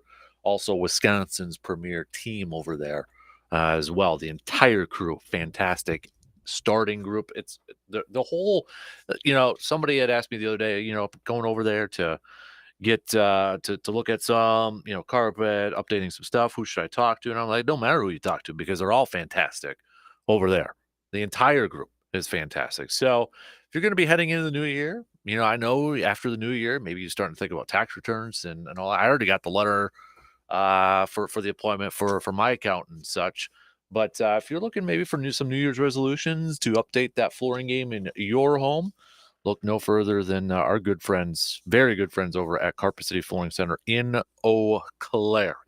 Whether it's carpet, tile, luxury vinyl planks, you name it, they got it all. And they'll work with you from beginning to finish on any flooring projects in your home. Just awesome, awesome, awesome people over there. Just a few minutes to the top here. Don't forget, it is a Ray's Place. What's your beef? Hit me up with what's your beef, okay? You want to win a hot beef sandwich, a hot ham sandwich from the iconic and legendary Ray's Place? Let us know. What's your beef, okay? Text it on that Shoe Doctor's bullpen line, 715-830-1912. Bucks in action tonight, taking on the Spurs of San Antonio. They'll be in Milwaukee. No Victor Wembanyama. So if you're hoping to maybe see the Greek Freak going up against the number one draft pick in this previous draft, you're going to be disappointed. The Spurs already ruling him out yesterday for that for tonight's game. But 7 p.m. tip time. Milwaukee looking to get their 5th win of the season and improve their home record to an astounding 15-2. 15-2. They're 19-7 overall this year, 14-2 at home. Bucks are heavy favorites in tonight's game. 16 and a half. 16 and a half. So, but we'll make our picks for that at the back end of this hour. But I don't think we have to really maybe overthink this one too much. Maybe the main question will be, will the Bucks cover? Will the Bucks cover or not? Bucks currently, when you're looking at the Eastern Conference standings, sitting in that 2 spot, 1.5 back from the Boston Celtics. Bucks are 8-2 in their last 10. But the top 3 teams in the Eastern Conference right now, they're playing some good hoops because you got Boston riding a 5-game winning streak. They're also 8-2 in their last 10.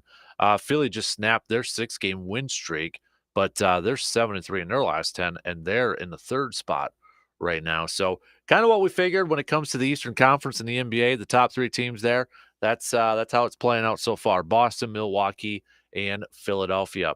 But a team that's not far from us, actually a little bit closer than the Bucks, the Minnesota Timberwolves, continuing to have a fantastic start to their season.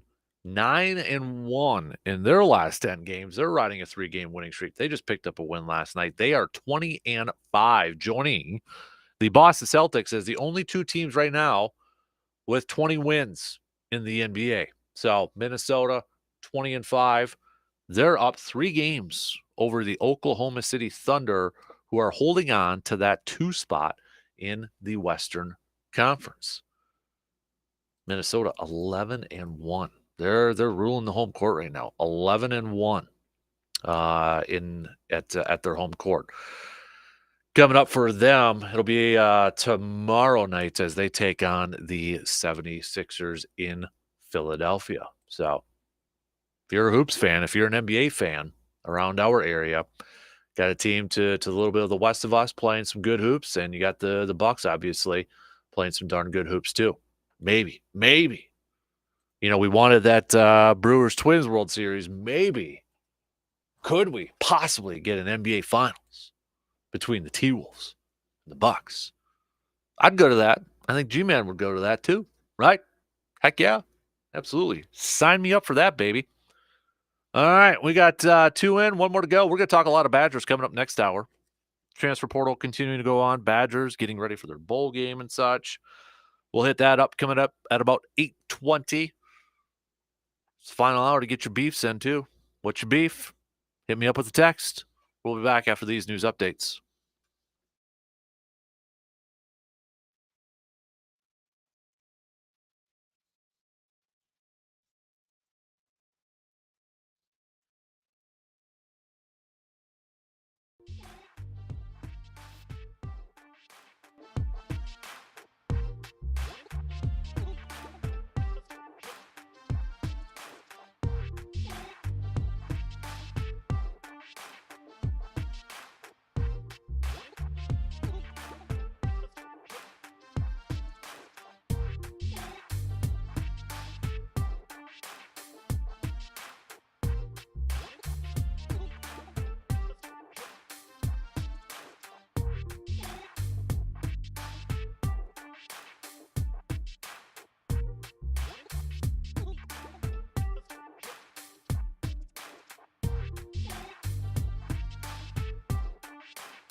Final hour on this Tuesday morning, December 19th. Big thanks for tuning in wherever, however you may be tuning in from.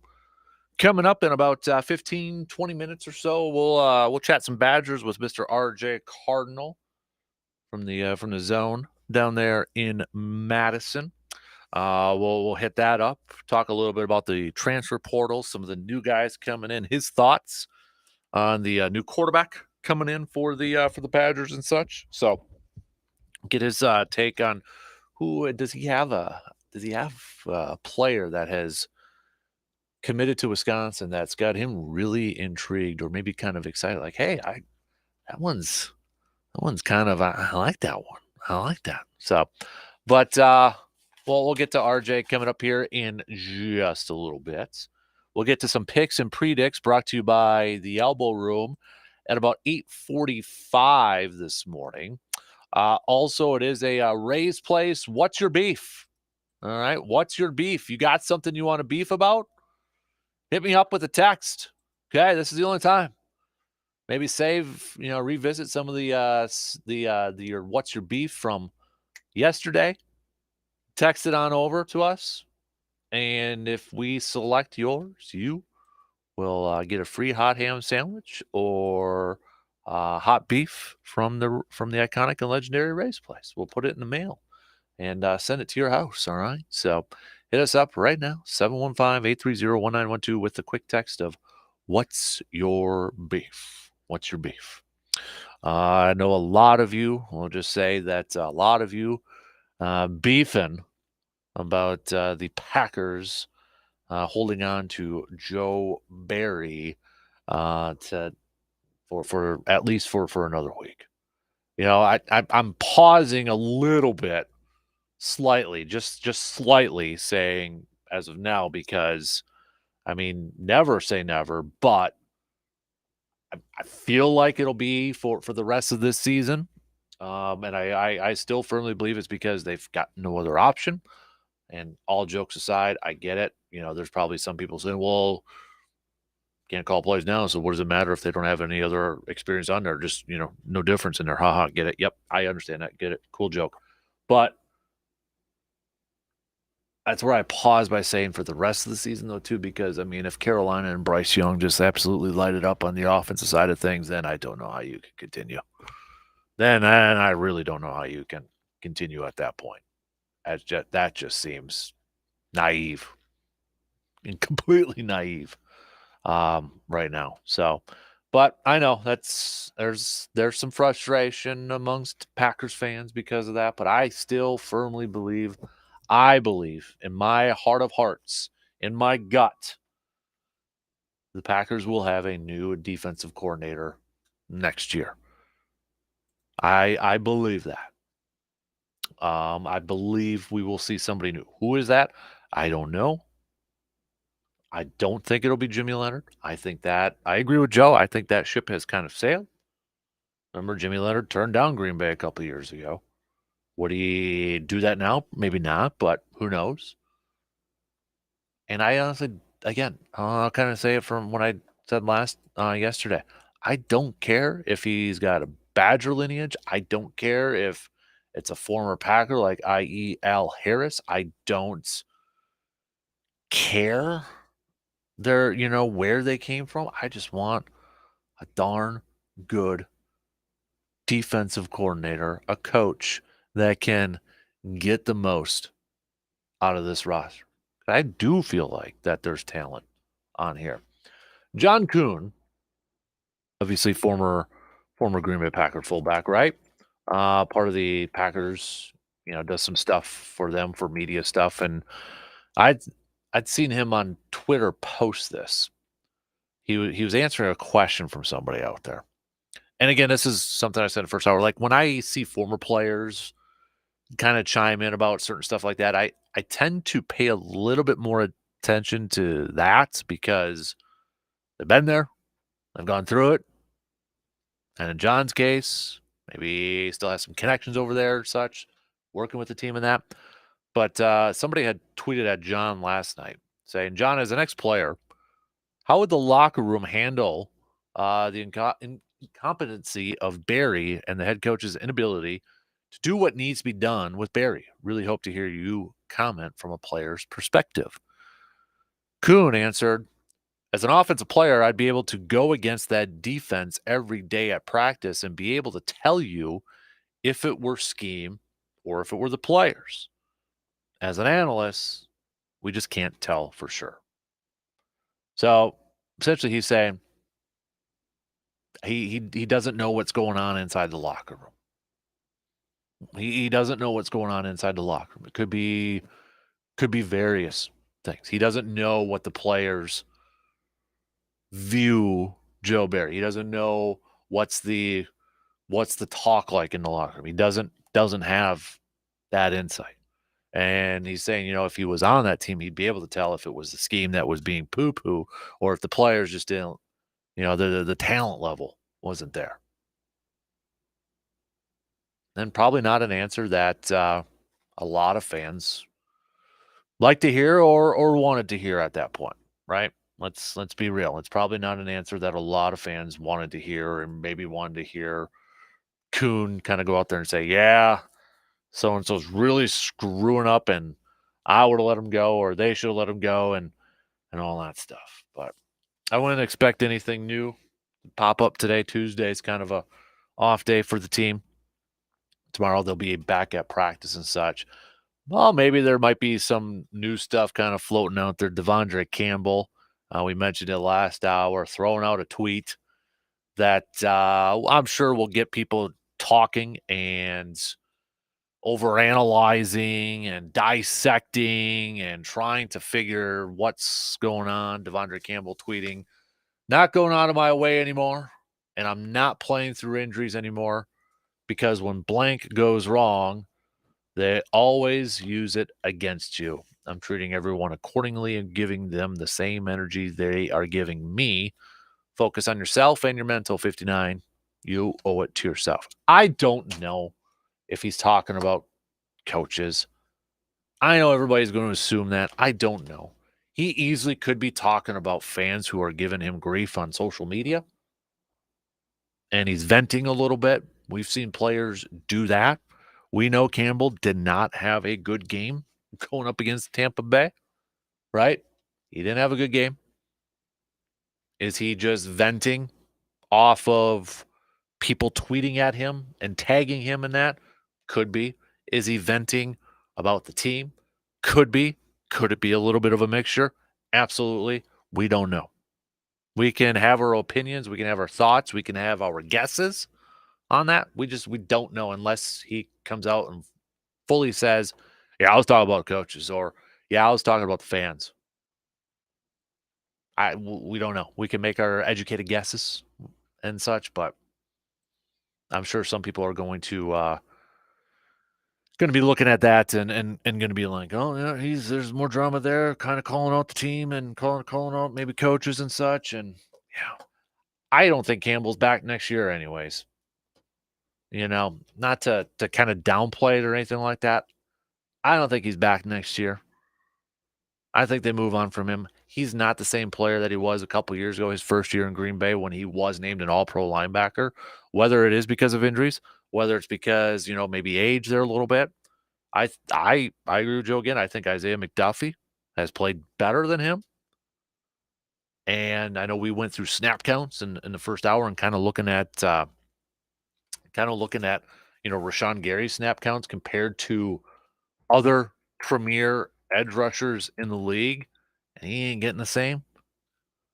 But when you look at snap counts for even McDuffie in that game, I think McDuffie played zero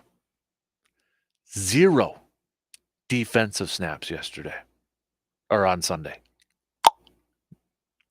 Nada. Zip. Played 14 special team snaps. Wasn't on the field at all defensively.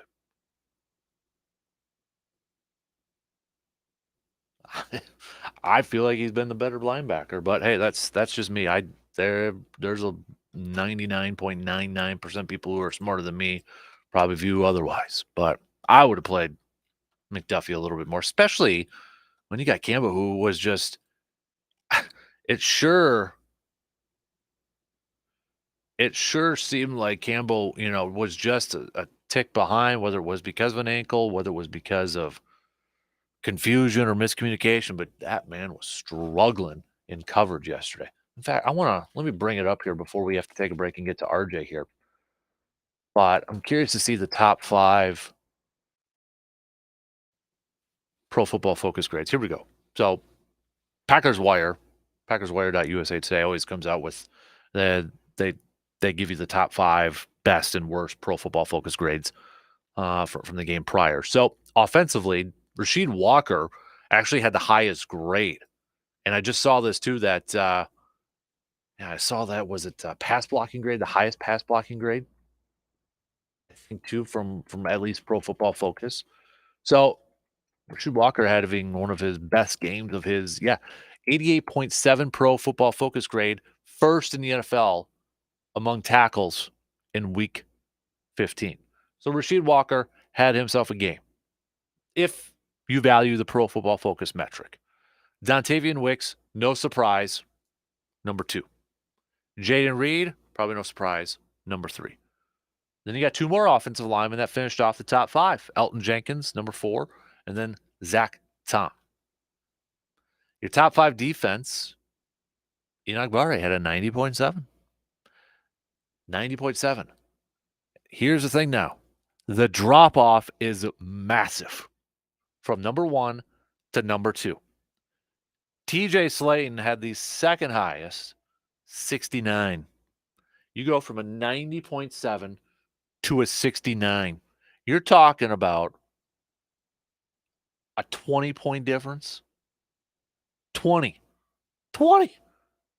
That was the drop-off.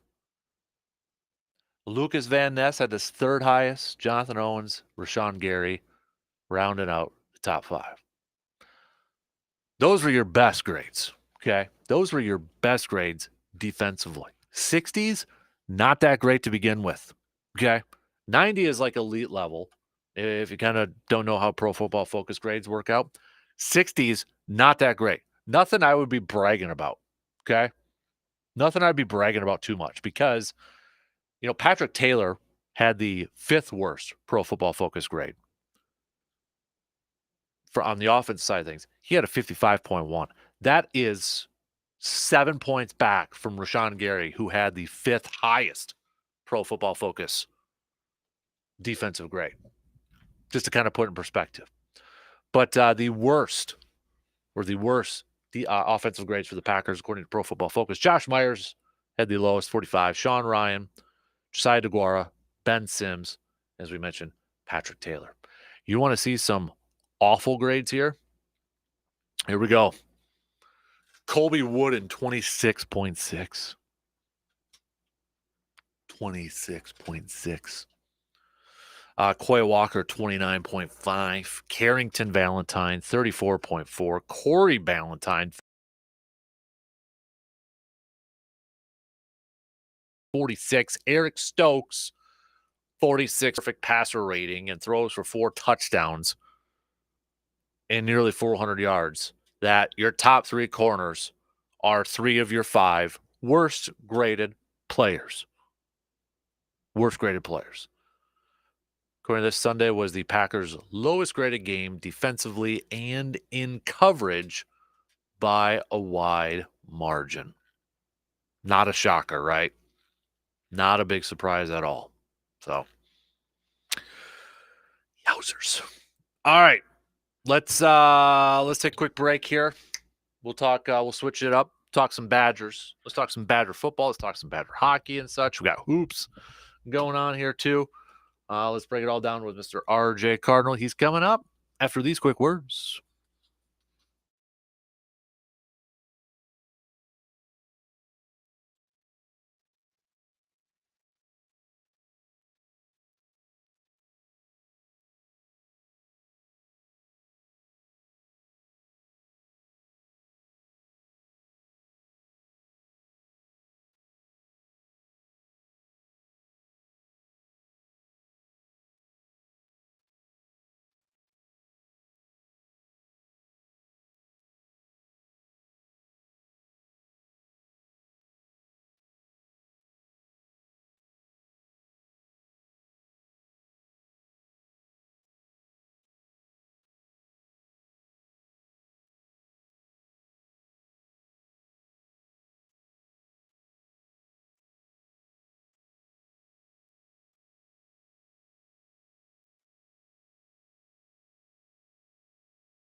What's on the menu for Christmas dinner this year? Perhaps a juicy ribeye steak, maybe some pork chops, ribs, or chicken. Well, whatever it may be, or maybe you're still looking for some ideas, last minute ideas here.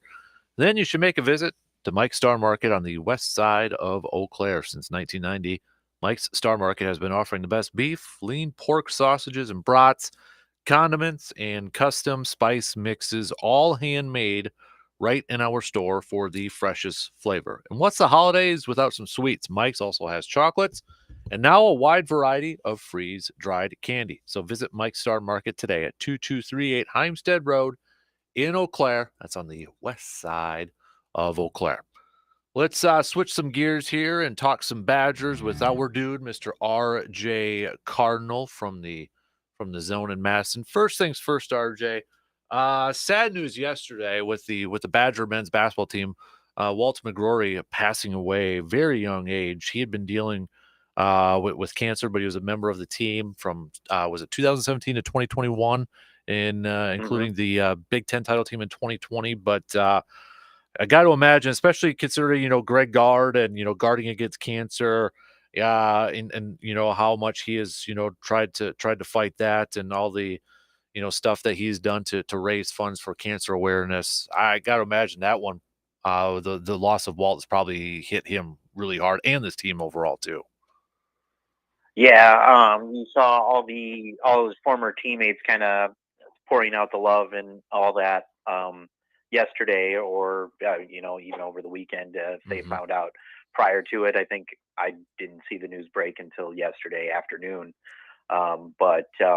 Yeah, you saw tributes from Edina High School coming out from his former coaches and teammates and friends there. And then, throughout the day yesterday, seeing former teammates of his here at Wisconsin coming out, and really made it sound like he was kind of not a regular contributor in minutes, but a guy who kind of was a rock for everybody. So yeah, it does seem like for this team and program, it was a pretty big loss. Not just as a teammate, but a friend and a good person. Absolutely. So some sad news yesterday there. Badger basketball, they got another game this week, but then it's the holiday break, and then Big Ten schedule opens up here for Wisconsin. So we'll have some time to talk some hoops. I wanted to ask you, football wise, because we've got some more transfer portals coming in and such.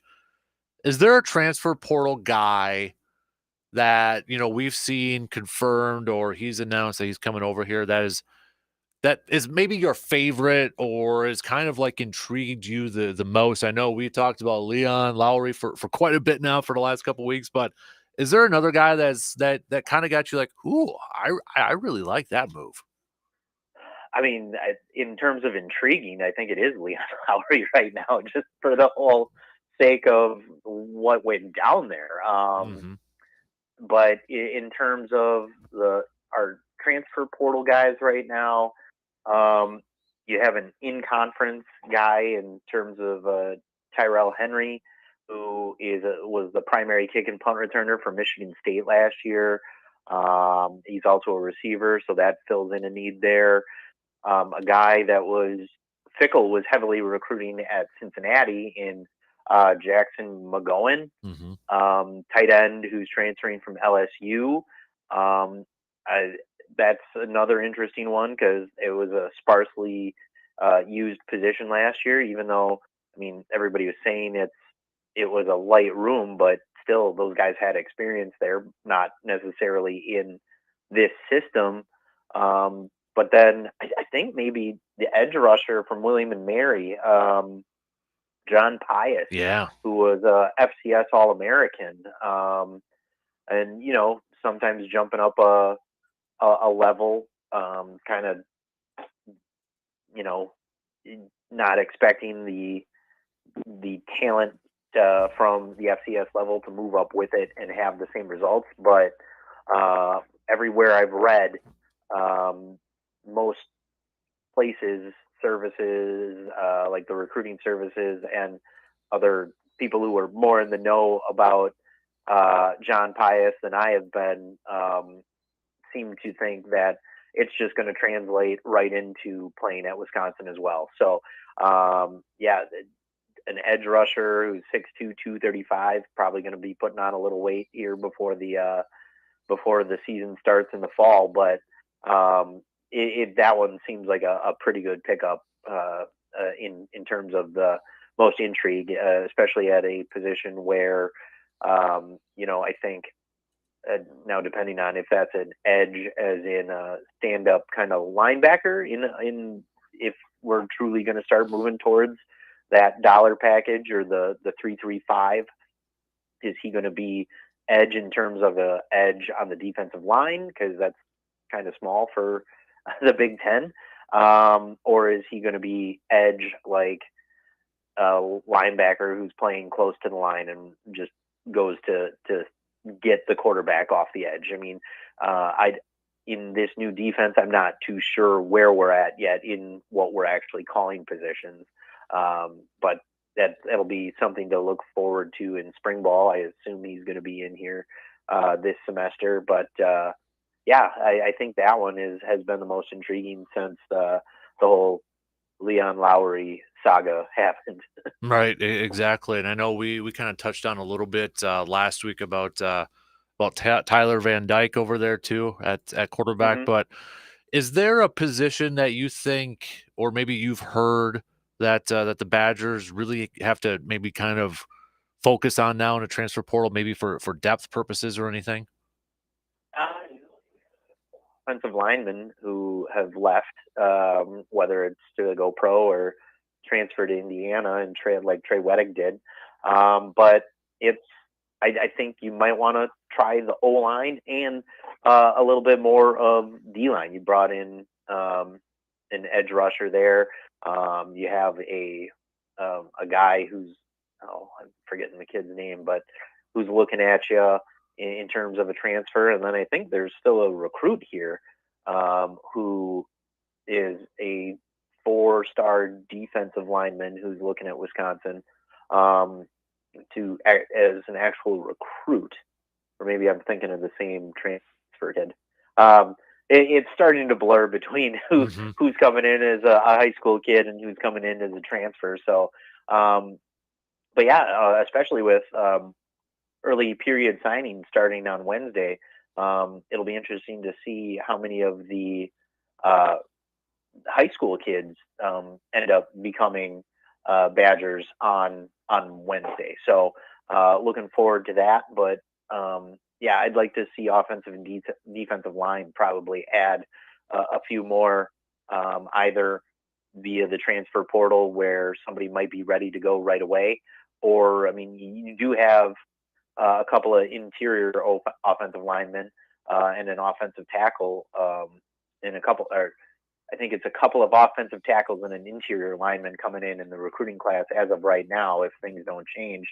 But yeah, I'd really like to see those two kind of get a little more depth into it. And just right now, you can't afford to really lose any more guys at either line positions. Yeah. We're less than 2 weeks away now from the bowl game coming up here. Hey, they don't have to go up against Jane Daniels. That's a positive in that game, right? And I think their top wide receiver has also said he's not playing. So, yeah, some offensive weapons coming off the board there, which is always nice to see. But yeah, it's still a team that did pretty well in the SEC this year. Not against the bigger teams, but yeah, it's a Brian Kelly team who will be ready to play, and whoever, regardless of who's going to be starting where. But yeah, that helps out just a little bit. Yeah, kind of good old fashioned former Cincinnati head coach matchup right here. Brian Kelly, Yeah, Luke Fickell. Yeah. So that's one of those. It's if Butch Jones was still coaching somewhere, you could start scheduling those three wherever they are every year and have a good old time of reminiscing how you made it through Cincinnati and onto bigger and better things. Or in some cases, if you don't do as well, it wish I was back there. Right. Yeah. Hey, one player last week, late last week after we got done talking, but he did declare for the NFL draft. Tanner Bortolini is entering that draft there. How do you, and I know we're only in December, we're not to Christmas yet here, but how do you like his prospects, upcoming in the draft and such? And do you think he's got a potential to be drafted fairly high when it comes to April?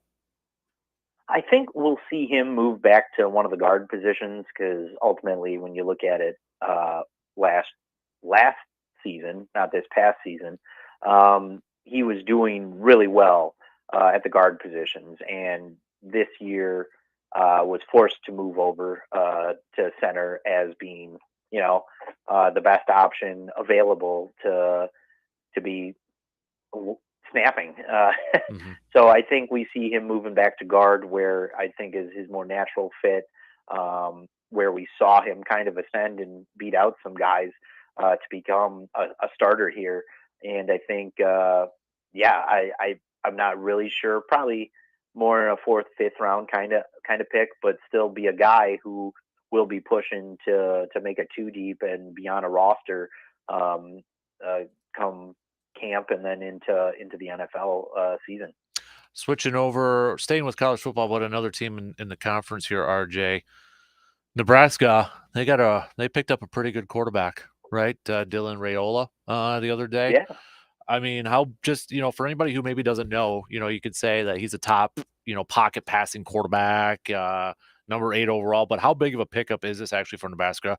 And how does this affect the Big Ten landscape?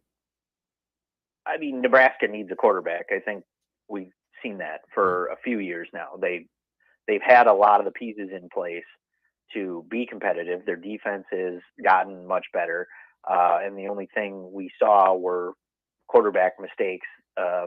Especially this year, you look at they brought in Jeff Sims, and all he did was turn the ball over, and then they settled on Purdy because there were injuries that took place, and he ended up being the guy, and he did well, but still wasn't what you wanted in your starting quarterback. So you flip Raiola from Georgia, Yeah. but you know what? His dad was I forget if he won the Remington Award, but was at least an All-American center at Nebraska, played for the Detroit Lions. His uncle, who is now the offensive line coach, Donovan Raiola, was the center at Wisconsin for, I believe it was 3 years as a starter. It's family ties there. But yeah, it's one of those, looking at the pickup. It's a good change for Nebraska. And if you want to call it, they brought in, they took a kid away from Georgia, and they're nationally recruiting again.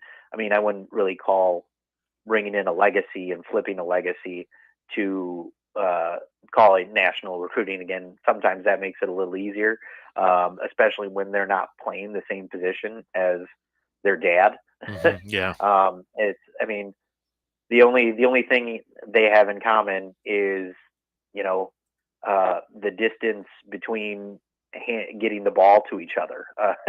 I mean, other than that, I mean, unless he's putting on more weight and will end up as an offensive lineman at some point,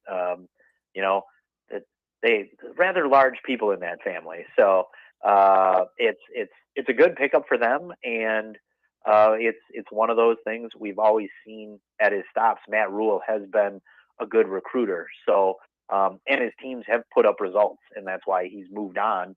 And I think going to the NFL was probably not the best option for him, but sometimes good to great college coaches have to make that jump to realize, oh yeah, that was a mistake. And we've seen that more often than college coaches succeeding in the NFL. But good for Nebraska, and I think it'll show Nebraska moving forward here as more of a player in recruiting as Matt Rule kind of starts getting his fingers more into the program. Yeah, absolutely. Before I ask you, because we won't be able to catch up next week, but I'm going to make you make some picks here for me for, bowl games, the big ones over there too. So, but before that, I know hockey wise, we don't have a ton, but men's side, they got the Quick Trip Holiday Face Off coming up just after Christmas next week there. So, I mean, they've been on a little bit of a break here. But men's team looking to continue. Maybe they're coming off of a 5-game winning streak. Is it 5-game, 3-game, or 6-game? 5-game winning streak. 5, yeah, because they split with Anchorage. So they won the Saturday, swept Ohio State, swept Penn State. Yeah, they've won 5 of the last 8. Well, men's and women's have the same exact record, 14-4 right now. Yeah, and the men have surpassed last year's total already, so that's good to see by 1 game, and hopefully that's not where it stops. I don't think it will, but yeah, you got next Thursday at the Fiserv Forum versus Air Force, and then depending on how you do in that game, you will end up playing either Duluth or Northeastern. Whoever wins and or loses that one. I'd like to say Wisconsin will end up playing in the de facto championship game, however you want to kind of call that. But yeah, it's you're looking at an Air Force team that's just hovering around 500. So hopefully this little bit of a layoff isn't something that kind of takes you out of it. But yeah, I think it's definitely a team the Badgers should beat and then be playing in the championship game against either Duluth or Northeastern. Yeah. All right, RJ. So I'm going to have you make some picks here for me. Badgers, LSU. Who you got in the ReliaQuest Bowl? Now that Jaden. I mean, I got to pick the Badgers. I mean, okay. So where's your heart and head pick at this one? Both the same? It's one of those especially with the bowl game where you're looking at it and like we still have a couple weeks here where we don't know who is going to actually be playing. I mean, their leading rusher was Jaden Daniels. He's not playing. Our leading rusher, Braylon Allen, not playing. Their leading receiver, Neighbors, Malik Neighbors, isn't playing. Their top quarterback isn't playing. I haven't heard anything on Mordecai. I assume he's playing. Wisconsin, I mean, their receiving core is still going to be there. Whether or not we're going to see them catch balls is something. And I mean, there are games against better opponents where LSU's defense hasn't been the greatest, but I mean, we see Wisconsin struggling to score, and so it's really kind of a toss-up right now. Even though, I think LSU's only 7.5 point favorite right now. I mean, I'd probably think LSU is going to win, but I'll still pick Wisconsin to at least cover, I like and maybe even win outright. So the semifinals then, same day, Alabama, Michigan. Who you got? Judging by how disappointed Michigan was, they really didn't want to face Alabama. But right now, I think still seeing this Michigan team and how they're playing both offensively and defensively, I still would have to go with Michigan squeaking one out there. Texas, Washington. I really like what I'm seeing from Washington this year, and I just think Washington might be the better team here, even though we did see this Texas team beat Alabama, but that was a different Alabama team at that point in time too. I think if you play that game again, I would think Alabama wins that one now. But ultimately, you saw Texas kind of get get by in a pretty weak Big 12 this year. So I like Washington in that game. So the over-unders right now, I'm seeing 63.5. With these two offensive teams, you think that goes over or under? Oh, I'd take the over in that. Yeah. Because when they're playing more up tempo teams, Washington will give up the points, and so will Texas, and even some teams who aren't up tempo, Texas is still giving up 20 some odd points too. So I think we'll see the over hit in this game. And then finally, if you got to pick now, who would you ride with? And I'll ask you again after the results and that. But right now, would you pick Michigan or Washington? I'll go with Michigan solely Okay. because once those checks clear and they go into the bank account of the Big Ten, it doesn't really matter. You can't take that money back. You can take a title away if the NCAA deems fit, but those checks still cleared, and the Big Ten's not going to give that back. So that's money dispersed amongst the conference. I'll take it. There you go. There you go.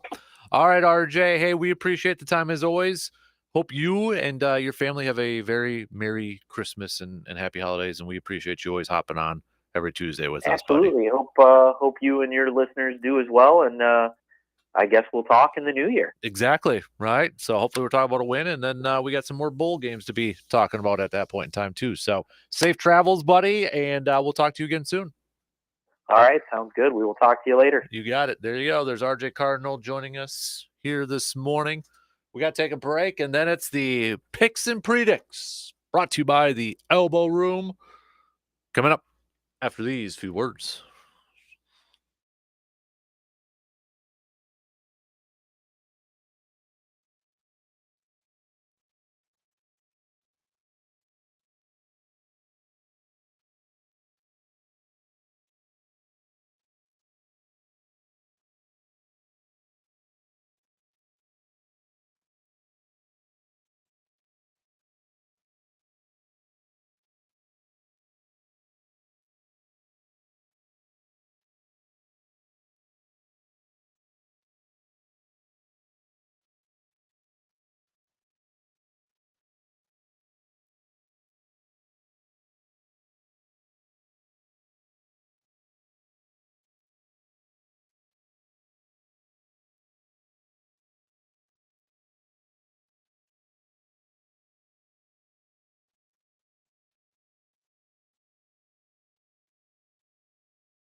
Let's do some picks and predicts brought to you by our good friends from the Elbow Room. The Elbow Room, you're looking for somewhere to catch the game and kind of having like a man cave like feel because they've got some sweet memorabilia hanging up all across the walls.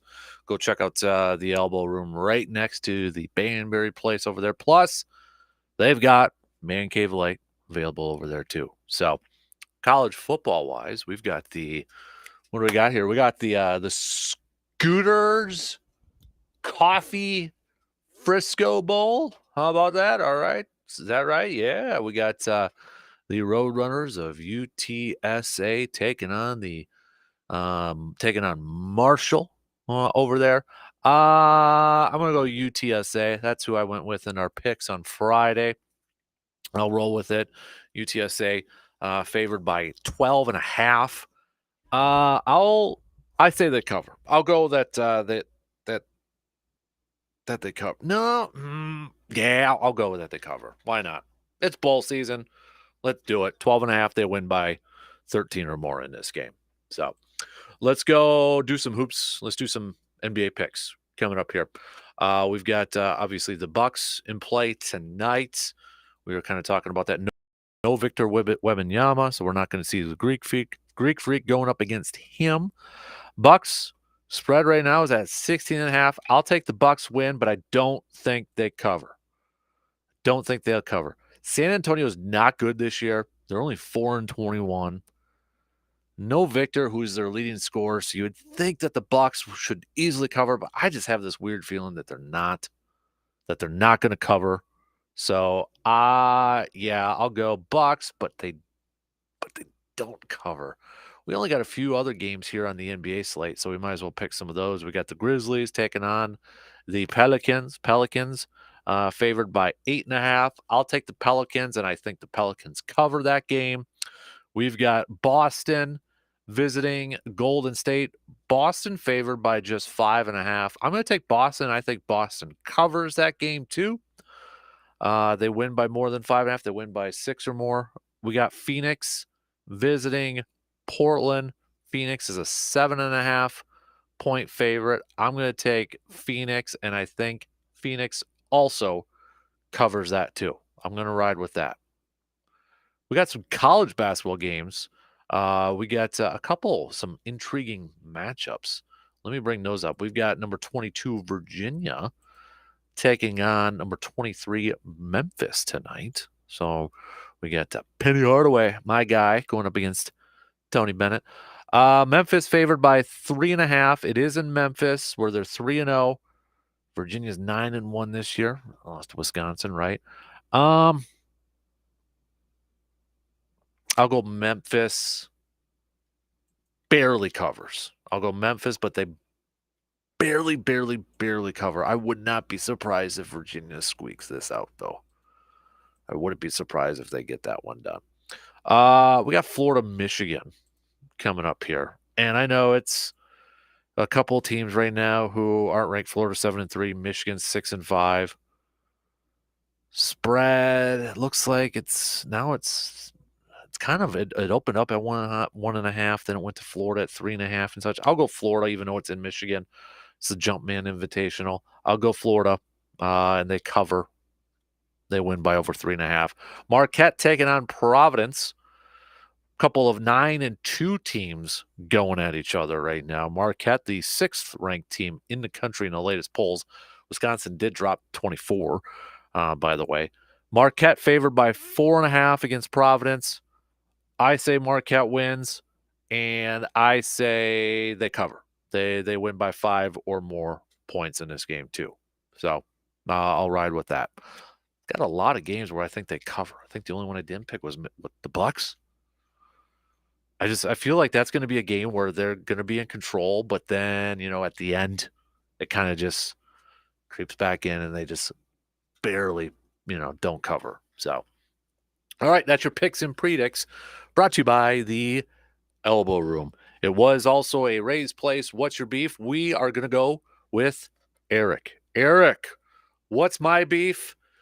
Man, it's tough right now being a Packers fan. The highs and the lows. So high right away week 1, so low after that. got back on the high. Now we're down low. My beef is my own emotions right now. I need to eat my emotions with a hot beef from Ray's Place right now. I always get suckered into the highs and the lows of the Packer season when I know I should learn from all the other years here. I did expect, to have an up and down season, but I still let the emotions get to me every single week when we have a game here. So, you know what, sir? We will award you. You can eat your emotions with a famous hot beef from Ray's Place. We'll put that in the mail. Look for a text from me coming up here in a little bit to get your address so we can send that out in the mail for you. Okay, we got you covered. Ray's Place has got you covered, actually. So, all right, tomorrow, stock reports are due. Whose stock is rising? Whose stock is falling? We'll hit that up. Also, it is a Business of Sports Wednesday. We debuted that segment last week. Got some people talking about the Packers trading Jair Alexander. And I know yesterday we talked about the dead cap hit with that. We're going to explain in a little bit more detail what that means and just how big of a hit it would take the Packers to trade Jair Alexander. And is there another option that's kind of on the table here when it comes to Jair Alexander's contract? We're going to break that down in the world of sports, or in the business of sports, tomorrow. But get your stock reports in; those will be due. Whose stock is rising? Whose stock is falling? You can text those to us at any point up until tomorrow. Throughout the day tomorrow. You want to do it now so you don't forget? That's perfectly fine as well. Okay, you can do that too. So, DP and the Danettes, they're going to be next. We'll have a new episode of the Man Cave podcast up in just a little bit. Plus, we're going to have a new episode of the All Aboard, the Eau Claire Express podcast up later on today. Express schedule coming out. Christmas, baseball fans, here's your Christmas gift. You get the Express schedule with a couple of cool twists coming to it. Just giving you a little bit of a tease there. But you'll want to check out the All Aboard, the Eau Claire Express podcast later on today. Have a good Tuesday. We'll be back tomorrow.